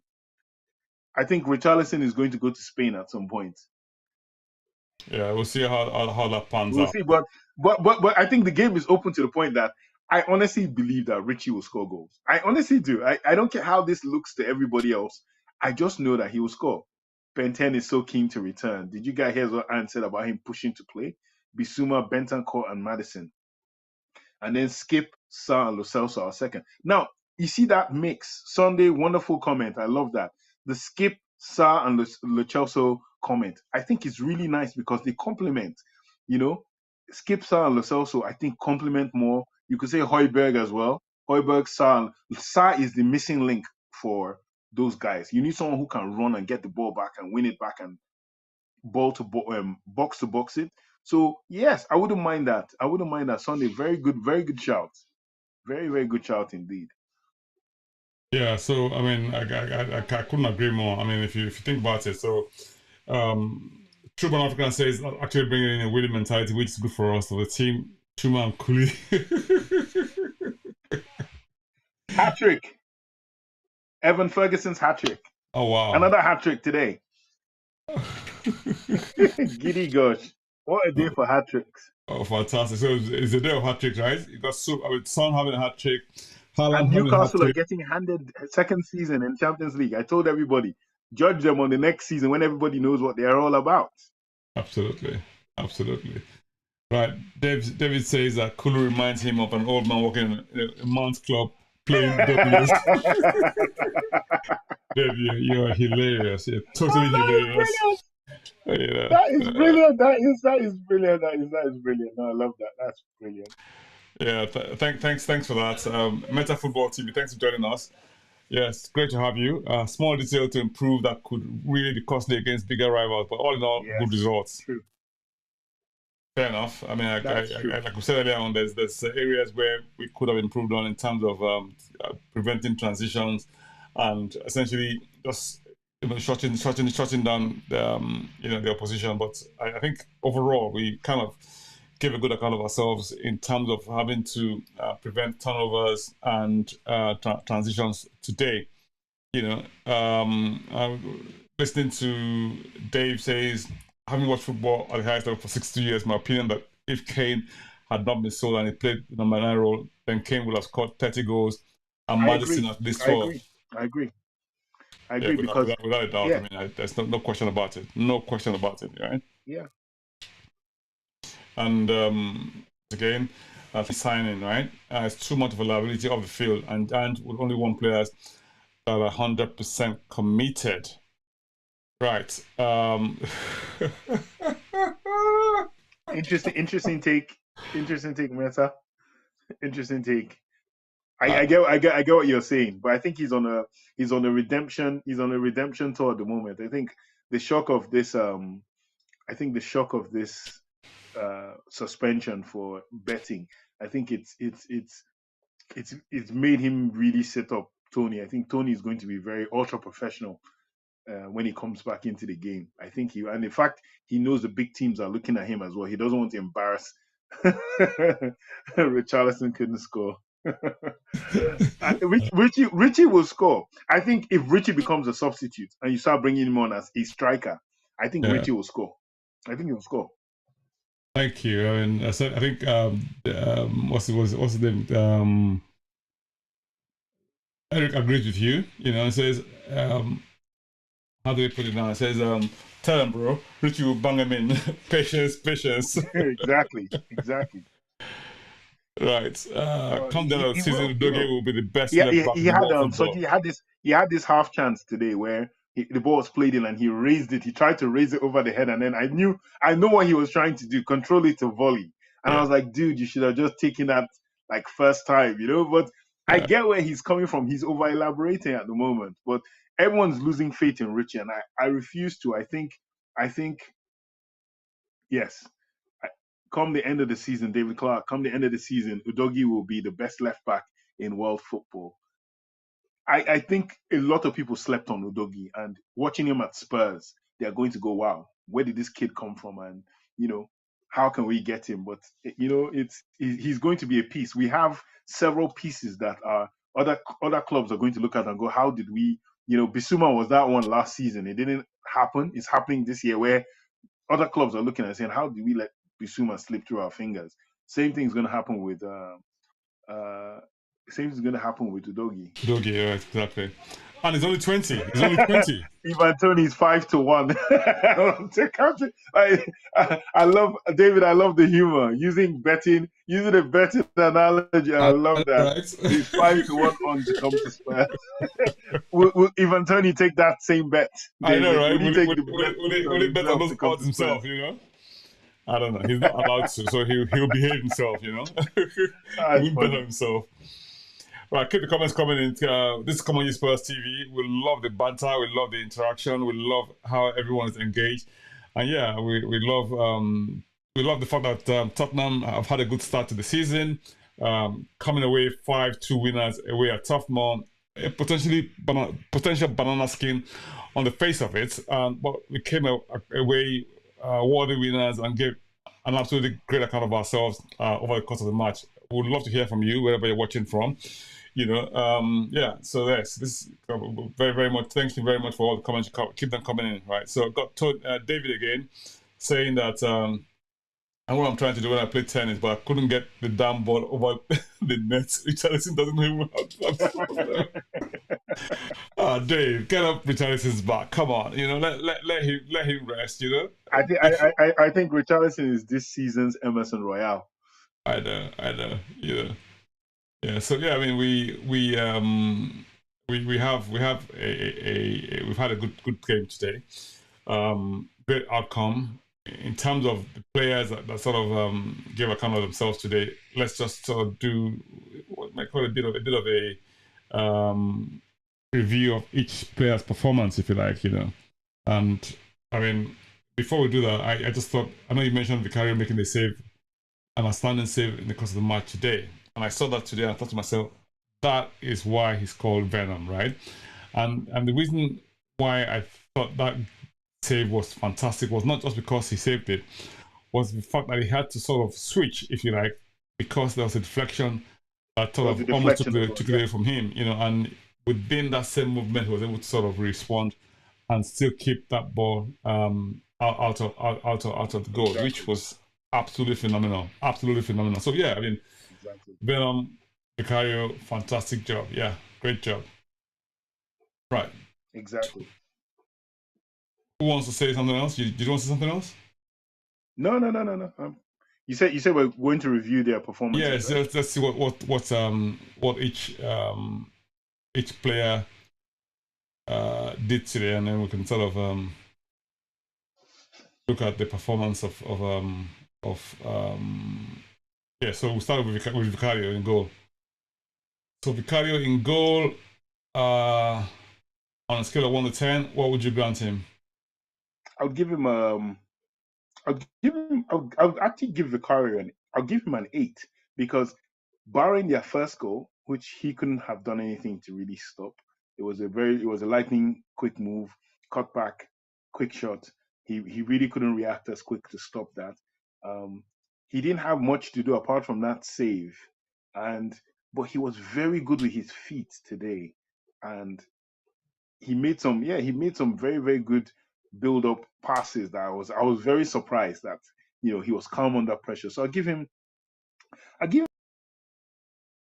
8 out of 10. He didn't have much to do apart from 2 times pulling the ball at net, goals that he couldn't prevent. Really, they were defensive mistakes more or less. But good with his hands, good with his feet, and that celebration for that save just tells you everything. He's all about I'm not conceding. I don't want to concede, and I loved it. His attitude is first rate. Yeah, I mean, I felt that was really really good as well because if you have a look at what at the point he made that save in the match, it was crucial because I think that could have taken them 2-1 off if I recall, you know. So I mean, yeah, that was a crucial save for us from our own perspective. Now, I mean, so yeah, could we carry on a scale of 1 to 10? What did you give him? So Vicario, I said 7.5, 8 out of 10. Right, 7.5 out of 10. So yeah, I mean, I think I'll agree with you on that one. Let us know what you think wherever you're watching from home. Vicario, I score him 8 out of 10. Chuma says 7.5, 8. So yeah, I think we can sort of agree at 7.75. Yeah. Yeah. Right. Right back. We have Pedro Porro in right back position today. What would you give Porro? I'll give Porro 7.5. Because he was culpable for the first goal. He lost his man. Hmm? His man pulled it back and he scored. But he made up for it with very good passages of play. There was a chance he had that if he tried to take a shot first time, if he had pulled that off, that would have made him a 9. But then the pass for Son's goal was just that vision. Yeah. So yeah, that gets him 7.5 for me. Like, yeah, it wasn't an average performance, an above average performance, but highlighted with a wonderful assist, and he got into very good positions in the game as well. So 7.5 out of 10. Interesting comment here from David Clark. David says you have to remember that Vicario played behind the defense before he came to Spurs. That made that look like Franco Baresi. So he had plenty of practice making unbelievable saves. Oh, that's hilarious. David, yeah, hilarious, you know. That is brilliant. Yeah. So yeah, that says it all, you know. Yeah, and so he gives Vicario 8. I think I agree with you on that one, Dave. Right. So Paulo, you gave him 7, yes? 7.5. 7.5 for Paulo. I'll give him 7.5 as well for the same reason that you gave, which was the fact that he lost his man for the first goal. Yeah, so yes. Right, that leads us to Mr. Cristiano Romero. Cristiano Romero, tell me. I'll give him an 8 out of 10. I'd give him 8 because I think something about giving him the vice captaincy has stopped him diving, and Angeball has stopped him diving in for tackles. He no longer needs to dive in crazily. And, he would have been susceptible to like a yellow today or something like that. But Angeball keeps him involved in the build up. He can go forward at times and have enough cover. And then he scored that peach of a goal. So everything was within his control. Himself and Van de Ven, they were well within their control limits. And he scored, he capped it with the goal. So I give him an 8 out of 10. I have to read this comment from a friend of mine. Her name is Chema. She's an Arsenal fan, right? And she goes, "Congrats, so your boys are on fire." I mean, that's an Arsenal fan telling us there, right there.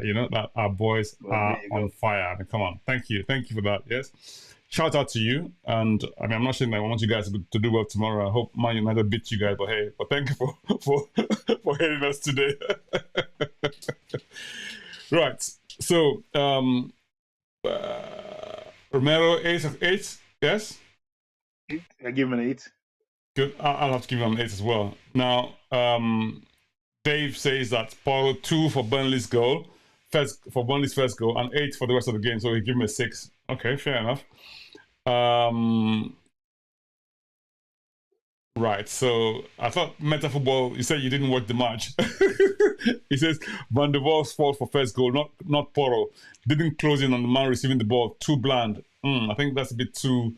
I think that's a little bit harsh on Van der Vaart, because if you think about it, that ball shouldn't have come in the first place if Porro had kept an eye on his man. Yeah. So I guess he probably had, but he wasn't able to get there in good time to close that down. But anyway, I guess yeah. So I would give what's the man Romero an 8 as well, and I agree with 7 for Porro. Right. Van der Ven, Mickey, BDV. For Van der Ven, I think he was outstanding in the previous league game against Bournemouth, and in this one, he wasn't bad. But he wasn't as imperious, I think, as he was in Bournemouth. But he was still very good. So for him, I'll give him like a 7. I think he did certain things that didn't make any sense. Sometimes I think he rushes certain passes. He's still very composed. So, like I said, he set lofty standards. So because of that, when he just doesn't play up to those standards, you think it's not a bad game. His 7 could be someone else's 9. So I'd give him a 7. I think he was good. 2 of them were good. They were not great. They were not outstanding, but they were very good, and they did the job very, very well. So I give him his pass completion is very high. So 7.5, maybe 7.5. But I'll say in the 7 region. Okay, I mean, I'll agree with that. I'd probably give him a 7.5 as well, because I thought he did a great job all around today. Right, so Udogie, Destiny Udogie. Right. Before we do Destiny Udogie, I just want to have a quick, very, very quick look at these 2 comments about Van der Ven from Mental Football TV, and also from, which we read out, for first goal. And then Dave Clark also says that he will give Van der Ven 7.5 because he swept up most of the danger but forced to play long early on. Right, which is fair enough. I think that sort of sums it up nicely. Yeah. As to how he played that first part of the game. Right, so that takes us to Destiny. Destiny on the left hand side, right? Destiny, for those who don't know, plays for Italy, right? But he is of Nigerian heritage. I think it's one of his. I think both his players are of Nigerian heritage. And he just comes across as he's just absolutely immense, in my opinion, right? I thought he did a fantastic job as always today, and he just sort of says, it's he kind of had me humming this Ashake song in my head today. It's lonely at the top, lonely, lonely, lonely. Money on my mind, money, money, money. All right, so anyway, carry on. Let's just continue. Destiny is a unit. That young man is a unit. He's like like I said, I just always look forward to the fact where he just bursts with the ball. And he could go forward on the left, he could come into the middle, he can go to the right. He has this license to play. Ange was saying something wonderful where he says, they were telling him, "Oh, do you want your defenders to invert?" He said, "Look, it's the space. You go into the space. You're a footballer. You go into the space. You decide." I think that with Destiny, like every single game, he's above an 8 for me. So in this game, I'll give him 8.5. I'll probably give him a 9. 8.5, 9. It was a one-touch pass to Maddison. He didn't even think about like, oh, let me control this ball. Let me look at. He just think Maddison, and he gave him that ball. But it was in his covering. Wingers can't go one-on-one with him and out sprint him. You can't body him physically. So he's just doing, and to have Van der Ven as backup. So two of them are really good in that side, because who are you going to get past, him or get past Van der Ven? And the way he brings the ball forward and creates numbers in midfield. So so Doggy is, I'll say 8.5. I won't give him a 9. I give 8.5 just to keep him grounded. He can't be getting 9s every game. No, I think Dave agrees with you, but he's probably going a little bit higher. He says with Doggy 9, the kid is a beast, and he just gets better and better with every game. He's totally faultless, and I agree with him. I thought he did a great job today, and I totally agree. I'll give him a 9 as well. No, I won't even sort of cut back on his marks at all, because he's just getting better and better by the game, by the day. Sa, in the middle of the park. So you had Sa, Bissouma, and Sa. I would give Sa a 7.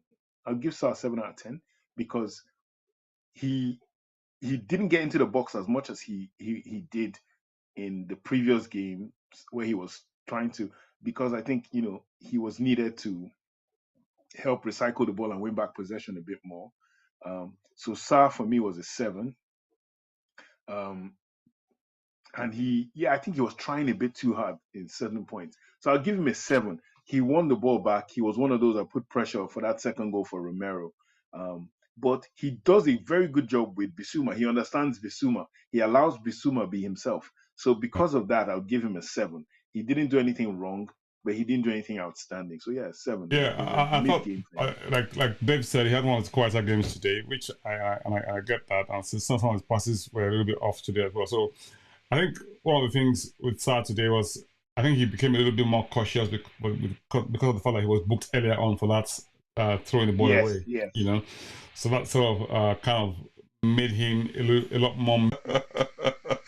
Right, Bissouma. I can see Dave is just oohing and eyeing about Bissouma. He says Bissouma, my nickname for him is Postman, right? Because he's always delivers, right? And he's giving him a 9. I thought, as always, he just made it look so simple and easy today. And he kept on, being in the right places, getting the right positions, and putting no foot wrong throughout the entire game. I can't disagree with you. I'll even go I'll probably add a 9.25. There's just this elegant way he can ride, like two people can come at him, and he just silkily glides the ball with them, and he just goes. I'm like, this guy is like they're children, and he's playing with them, and it's like you're wondering, like, two people on him, he gets out with the ball. It's almost like early days to call him it's Musa almost like Dembele reborn, but silkier, Yes, we should even name the move Musa. He Musa Dembele's them. Yeah. Musa Dembele is a verb. He Musa Dembele's defenders or markers. So I agree. I give him a 9. He's putting in these performances so much now that we just can't. Yeah, we just can't. We're used to it now. We're not thinking, this is Bissouma. That's it.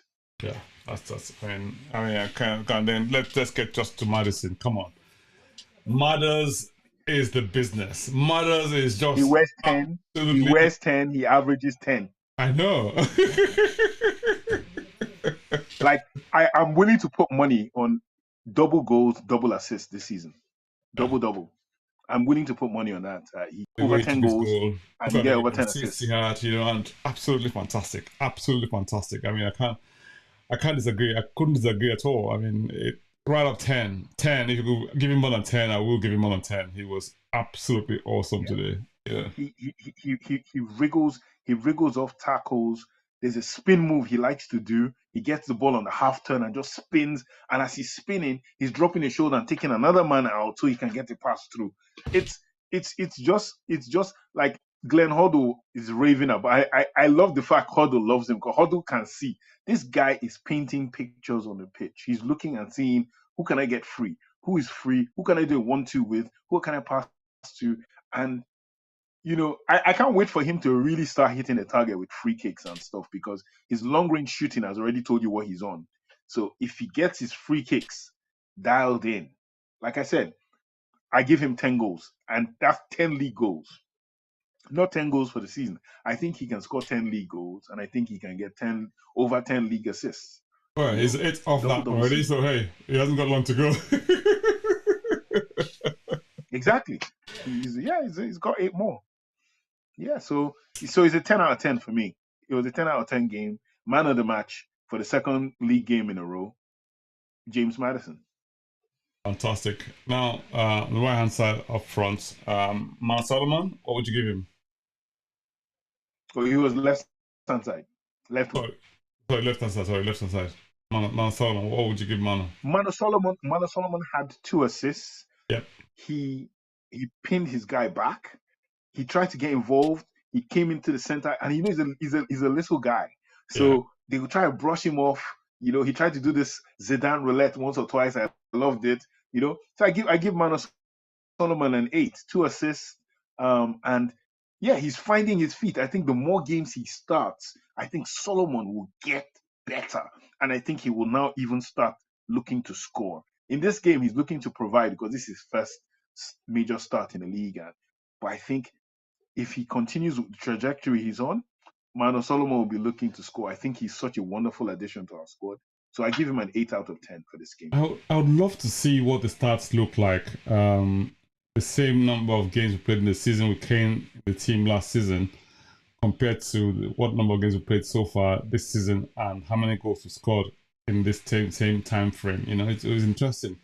Now, it almost seems as if Harry Who, I mean, in terms of goal contribution so far in the season, I mean, I'm not saying that, I'm not for one reason saying that Who misses goal scoring abilities in the team. Of course not. All I'm just saying is that we found a way to work with what we've got and make it as effective as we possibly can, without having to look back and say, oh, yeah, if only we'd had Harry in the team, if only Harry was there, we'd have maybe have scored more goals. Who knows? But hey, it's really pleasing to see that we've gotten on the front foot. We've seen goals come from several places across the front line, the midfield, even from the back. So you just never know who's going to score. We've got Emerson Royal scoring, Romario scoring, Maddison has scored, Son, Richarlison, everyone has scored. I mean, more or less. Kulusevski has scored as well. And we got Son finally on the score sheet today. I mean, come on, it's got to be. It's a good time to be a Spurs fan. Now, Solomon, you give an 8. I'll give him an 8 as well. I mean, I know Dave says he's giving me 7.5, which is fair enough. Now, let's go to Mr. Son. No, let's go to Kulusevski. We saved the best for last. Let's go to Kulusevski. Okay, we'll come back to Son at the end. So, Kulu. Right. Tell me. Kulu divides opinion at the moment because, in my opinion, he's not an Ange winger. But Ange plays him because that thing he does where he cuts in, I think he's like an inverted winger, if that makes any sense. Right. He's an inverted forward where he's cutting into his left foot. He's trying to... So it sort of slows plays down, but he passes correctly. He has a high pass completion rate, and he also combines very, very well. It's just that I think there is this mindset of what he should be that he isn't quite yet. And that's because he's trying to work out how he fits into Angeball. A proper one-on-one winger would be better than him. And that's where Brennan Johnson, I think, comes in. If and when Brennan Johnson plays and Brennan Johnson does what I think Solomon has just done or Son has done playing the forward positions, we're in a whole. I think Kulusevski has to be looking over his shoulder that Brennan Johnson's coming for his spot more than any. Now that Son has scored the goals today, so but I think he does a good job. He's also very good at pressing as well. Kulusevski is a good presser. He's physically a specimen as well. So he knows he can body a couple of people, get the ball back, and he can shift it. It's just at this moment in time, he just hasn't worked out how to be super effective in Angeball. So because of that, I'll give him a 7. I think he's just a plain 7. He does well. He keeps possession. He keeps it ticking. But in a weird way, it seems sometimes he slows down the game. When we could really be on top, if he could skin his man and just make it, it would be better. But it hasn't quite worked out that way for him. So I'll give him a 7. Right, so I think I'll agree with you. I think it did reasonably well today. I mean, even though it didn't have a goal contribution, but it gave a good account of himself, and I'll probably give him a 7 as well. But I think Dave Clark says Kulu 6. I think he will lose his place in the Domino's team to Johnson. I said almost like you guys are looking at the same copy sheet from each other, you know. I was going to say that now that we have Brennan Johnson, he couldn't be part of the squad today.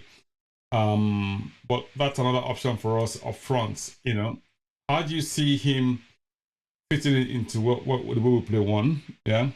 Secondly, we have a couple of young people in the team. Phillips came in today at the back as a substitute. He was on the bench, but he didn't actually get on today. But I'm looking at the young man, the young Argentine, Veliz, and saying, given I don't want to call it the challenges that we have with the center forward role. I mean, I've never seen him play, so I really don't know what he's going to look like if and when it does come on. You know, what do you think? I mean, with the Veliz, do you know anything about him at all? I've seen him play. He's a very good striker, in my opinion. He's like who would I compare him to? He's physical and he's but at the same time he has a bit of technique as well, and he can score goals.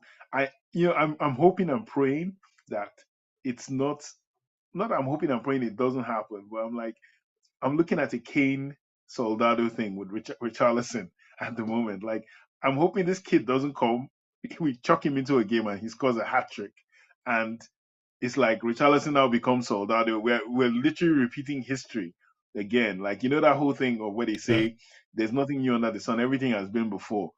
We've gotten a manager who is front foot, same as we did in 2014. We certain players have had to leave that we've had for a while. Remember back then in 2014 it was Kabul, Adebayor, these guys that were already there. They all had to bounce. They're trying his best, but just couldn't come on. And Kane scored Europa League games. Next thing you know, they put Kane in the league team. Kane just never stopped. I have this feeling that Veliz, but with Brennan Johnson is a very curious case of a footballer, because I think he can play. He could be your left winger, he could be your right winger, or he could even play the forward position as well. In that sense, I think. And David said about Kulu could lose his place to Johnson. I like competition. I want Kulu to fight for his spot. I want him to really sweat. I want Solomon to say, I want to stay on that team as well. So let's see how it goes.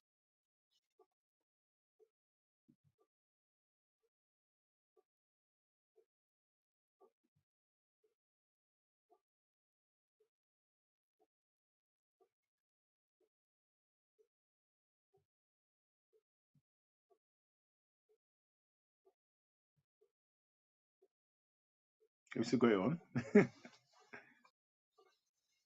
You still there? I can't hear. No, I'll say that. Where do we start on this one? On Kulusevski, on Son, rather. On Kulu. No, on Son. Hold up. Sorry. Oh wait. Oh, here we go. Son. Sorry, my camera is just all over the place. With Son, it's man. What can I say about Son? I was so happy today. I was like, after that first goal, like I said, we said it with Deji earlier on, the way he scored that first goal, it was just the marker for how the rest of his game would be. That was quality, that was class, that was perfection. And you could, that's confidence. It takes supreme confidence of a player to say the keeper is about to go down. I am going to chip. That is, I expected a blast. Honestly, I was same as the other, like, blast out there all your might. The rebound will fall out. Someone will get just delicately chip that guy. And that was it. It's like he's a confidence player and the hoodoo was gone. And then it was all a question of how long can you guys stay? And once we also worked out that it was a ball over the top, ball into space. He passed it to Solomon. Solomon passed it back. We're going to use that move all game long. Poro's pass was into the space. He collected and scored. Solomon on the run. Solomon cuts back. One-time shot. All these things are not Son running with the ball. Is the ball presented to Son? Son will score. It's what Kane and him always did. Kane played it into space. Sonny scores. So it was beautiful. Sonny, for me, I would give him a 10. I would give Sonny a 10, but I'll give him a 9.5 because there can only be one 10, and that's Madison. He's a 9.5, but he's also a 10 who's the man of the match, and there's a 10 who isn't. He took his chances. The commentator kept saying that, Son hasn't been involved in the game, but he's already scored 2 goals. I know, and I said to myself, when I heard that commentary, I said, exactly. Because that's what Angeball is. Kyogo, that's the mark of a good player. Kyogo rarely saw the ball. Kyogo was running, but you give Kyogo the chance, cut back, Kyogo go. It's exactly, and I said it. We said at the start of the season that I see Son as the perfect Ange striker.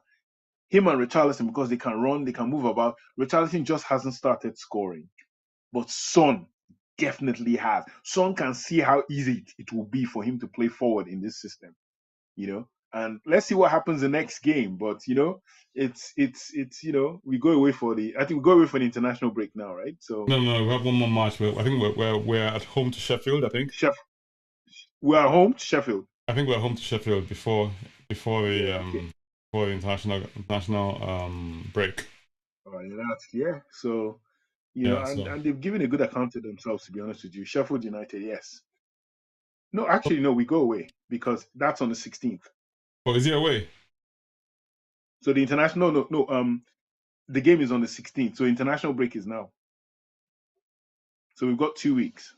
Oh, is it? Is this the international break week? Oh, okay. Yeah, that's why the squads are announced. Yes, you're right. Yeah, you're right. So this is the break. So international break next 2 weeks, and then we come back on the 16th. And so the whole of next week is internationals. Then the Tuesday, then everybody comes back on Wednesday, Thursday, and then we play on the Saturday. I see, right. Yeah, so this is Come On You Spurs TV. Keep your comments coming in. Thank you for all those who've contributed so far. We appreciate your comments. We thank you for the support. If you know any Tottenham fans who you think will benefit from here or from this channel, please share this with them. It'll be great to have their comments through and contribution. We love you. We appreciate you. We thank you for your support. If you haven't subscribed already, please do so by clicking on the subscribe button, and so that you continue to get, obviously get fed content that we provide. And then also, of course, if you want to get notified anytime we go live, if you click on that bell button, you get notified anytime we have a video out. Yeah, so we're coming up to the end of the program. Well, we would love to hear some final thoughts from you, Chuma, on today's match. We once again termed it Kompanyball meets Angeball. No, tell me. So we can definitively say Angeball. So I think you broke up for a minute there. Angeball did what? I didn't hear that. Sorry.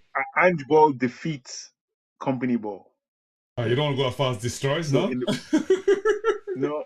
Well, in terms of the Pep Guardiola derby, as we call it, right. One of several Pep Guardiola derbies this week, this season. Next one is when we face Arteta. Excuse me. So it's going to be it's Angeball defeat. It was a good comeback from going to go down. The attitude, the behavior, and them buying, that word buying in is such a huge thing, but you hear it everywhere you go. You hear it in school, you hear it in companies or organizations that you choose to work in. Do you buy into the principles? You buy into the methods, you buy into the philosophy of whatever it is. And when you buy in, things become more automatic. You know, as a Spurs fan, I'm enjoying watching the players buy into Ange. It's not just, you know, what did they term it in the group? Yannings. That the man likes to yarn. He likes to talk. In Nigerian pidgin, yanning is just to talk. You know, the Ange loves to talk. Ange has so many sound bites. He has sound bites because he's interesting and people want to hear him talk. And he's direct. So I it's think he's Ange just will a have a wonderful perfect character. sound bites from Dave Clark, and he says Burnley left in the ashes by Angeball. Burnley get burnt by Angeball. Yes, sir. Indeed. Yeah, that's a good one. That's a good one. Thanks for that, Indeed, David. they do. Yeah, They really, do. really And good. Yeah, you're right. Yeah, we figured that out. Sheffield after the international break. So yeah, I mean it's a good way to go into the break. Um, I mean, it's a good match to return to as well, because you didn't just want to go straight into the North London derby after the international I know, window. right? It's a good match to recoup, get yourself back. Also, another revenge mission. Remember, they're the ones who knocked us out of the cup last season. So it's a good revenge mission on Sheffield United as well. So, you know, but this was beautiful. It's good to see the boys growing. Uh, one loss to Fulham on penalties, not in 90 minutes, you know, or extra time or anything. We just went straight back into being what we were. So this is becoming our identity, and yeah, we're on the journey, and it's enjoyable so far. There'll be there'll be there'll be ups and downs. You know, we suffered a bit of a down with the Fulham loss in the League Cup first round. But my goodness, what a response! If being a winner is about how you respond to obstacles, or this is winning. This is a winning spirit being formed at Spurs. Yeah, thank you, Chuma. I mean, I couldn't agree more with everything you've said. I think one of the things that is beginning to get shown to me with this team is that they've got oodles and oodles of character. You can see that we never say never. This is the first time we've gone. First time we've got a goal down, haven't we? In this season, right? Yes. And apart from Second Fulham, time. right? Second time, first With time in the Brentford. league. No, we scored first against Brentford, didn't we? Oh, we scored first. Sorry, my Yes. apology. My bad. Yeah, we Yeah. went behind. Sorry. Yeah. So, well, this is the first time I'm going to go down in the match in the Premier League, and unexpectedly so, it kind of showed extreme character to sort of maintain composure, come back, and put in a definitive performance that sort of sends a message to the rest of the Premier League and say, look, these guys are not to be messed around with, you know. Angeball, I mean, is going to make it very, very interesting for us. Demonstrated without a doubt whatsoever sort of front foot football that you expect from Tottenham, and also the fact that even commentators who would normally put you down as, yeah, I mean, flash in the pan, actually say that people actually buying into Angeball, and it's working, you know. So I mean, for all us to say that it's I mean, even my Arsenal fans or friends who are Arsenal fans are telling me that my boys are on fire. Okay, I'm saying steady on, guys. It's early days and all that sort of thing. Okay, fine. This is me trying to contain my optimism and excitement, which I can understand. I mean, given where we've been in the past as a Spurs team. But long may this continue. Thank you so much for joining us, all the guys who have joined us today. Thank you We're so really, much. really appreciative. Thank you. Thank you so much for the support. Like I said, if you're new here, subscribe, share, like, comment, and yeah, and we'll see you next time. If you're watching this afterwards, I mean, of course, by all means, leave your comment, because this is live, isn't it? Yeah. Yeah. Thank you so much, guys, and come on, ye Spurs. Come on, you Spurs.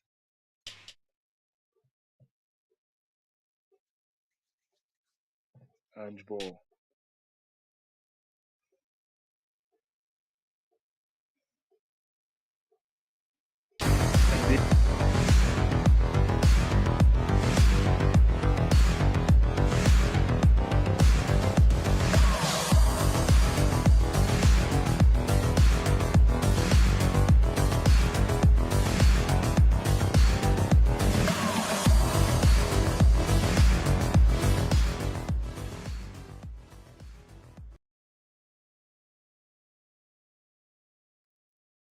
Lonely at the top.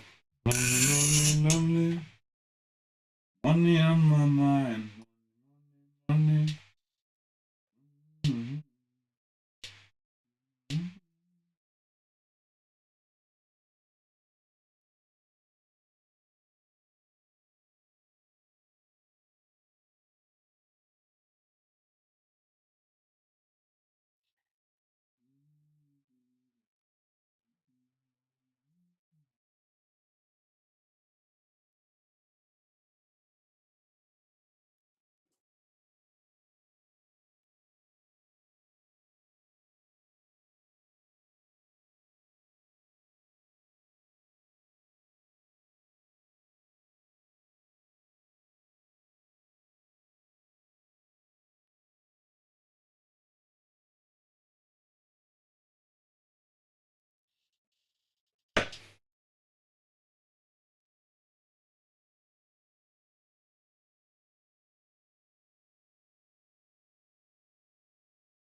I'm very last get lady.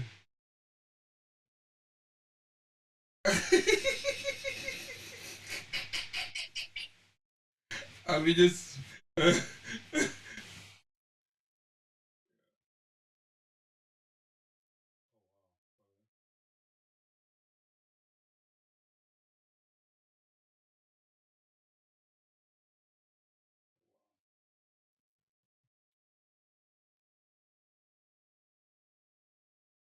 Okay.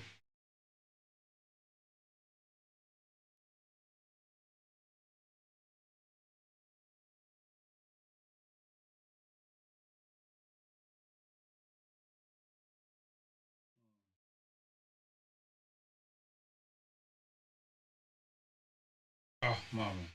What's the Mario? They're playing some mad football. Mad football. Man, I wasn't tired, man. Guys are just totally dominant. Totally dominant. Totally.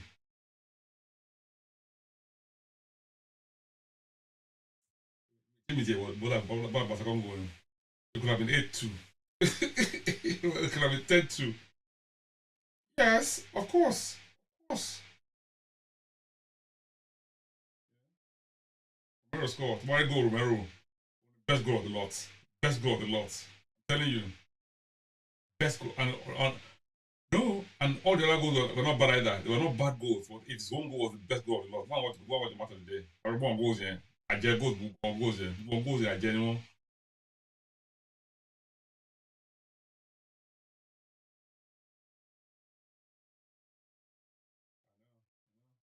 Come on, Solo. Yep, yep. Solo, no, come on. Come on. 35-2, man. And, yeah. But someone scored a hat trick,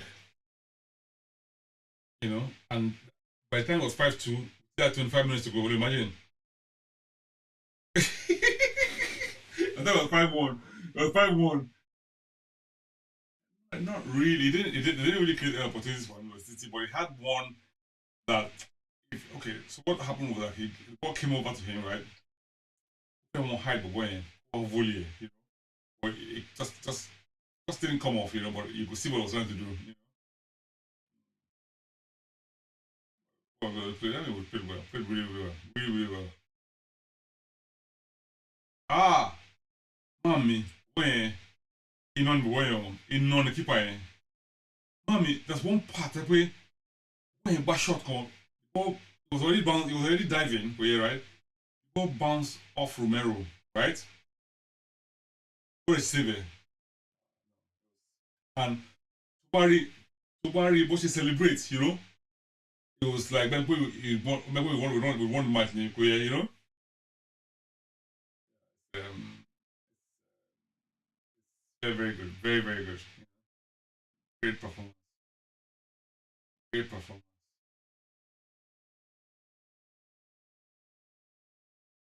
Yes, sir. Yes, sir.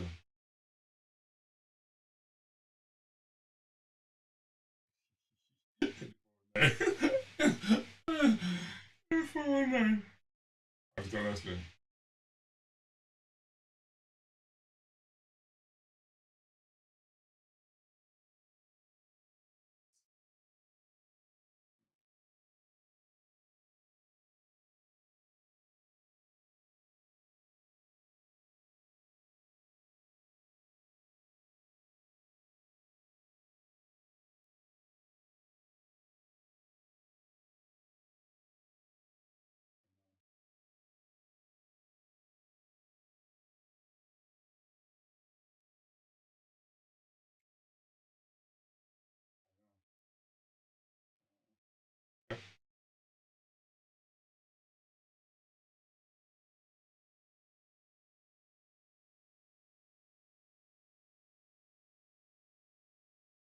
Baton, baton.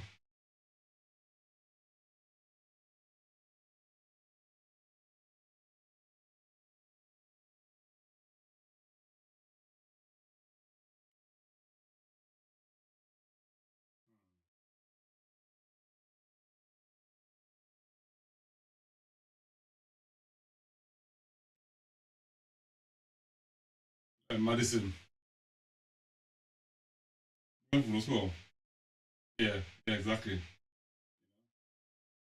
Yeah, exactly. Exactly. You know? Emerson not score. Emerson did score. Kulusevski did score. You know?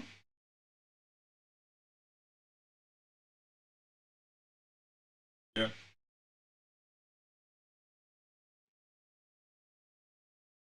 Man, man. Kí ni wọ́n máa fi ojú Newcastle rí nǹkan lẹ́yìn ni. I'm telling you, wọ́n lose lẹ́yìn 3 results. Brighton. Can you imagine? Come on, Chelsea, exactly. On Chelsea. First no, yeah.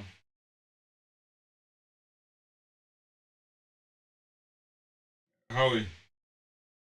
Exactly.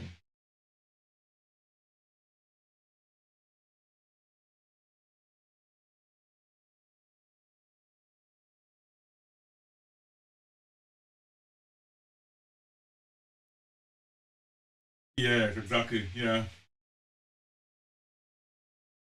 Apego.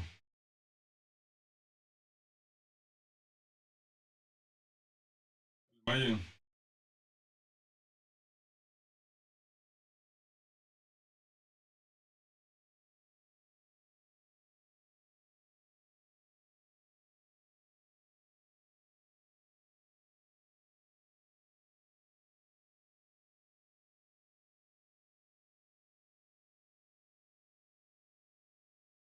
Yep.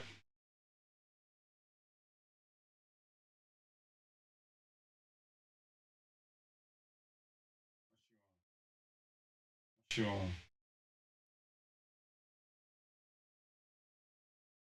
Yep.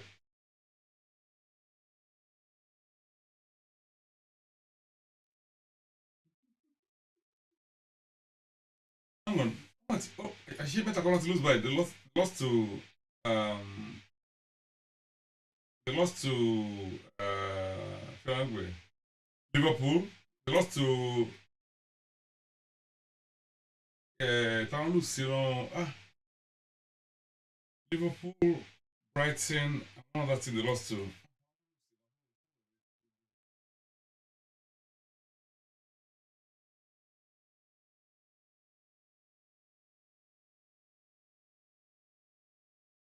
That's a 4. Wow. Wow. Wow. Wow.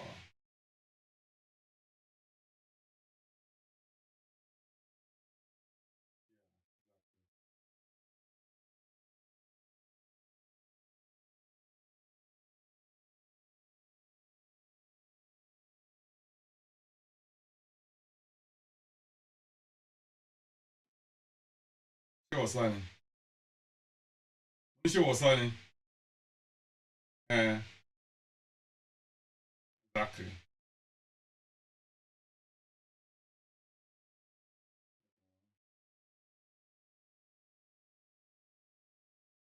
Oh, Sheffield United was after the international break.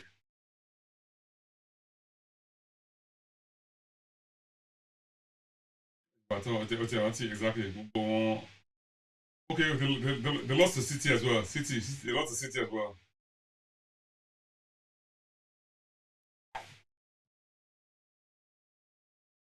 Sheffield United at home, yeah. Bàjẹ́ àyàn, wọ́n bàjẹ́ bàbá ńlá yẹn.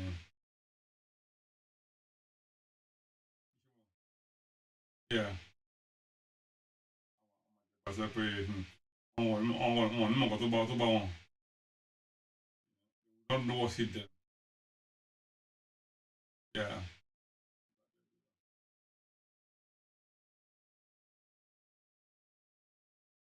Yep.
on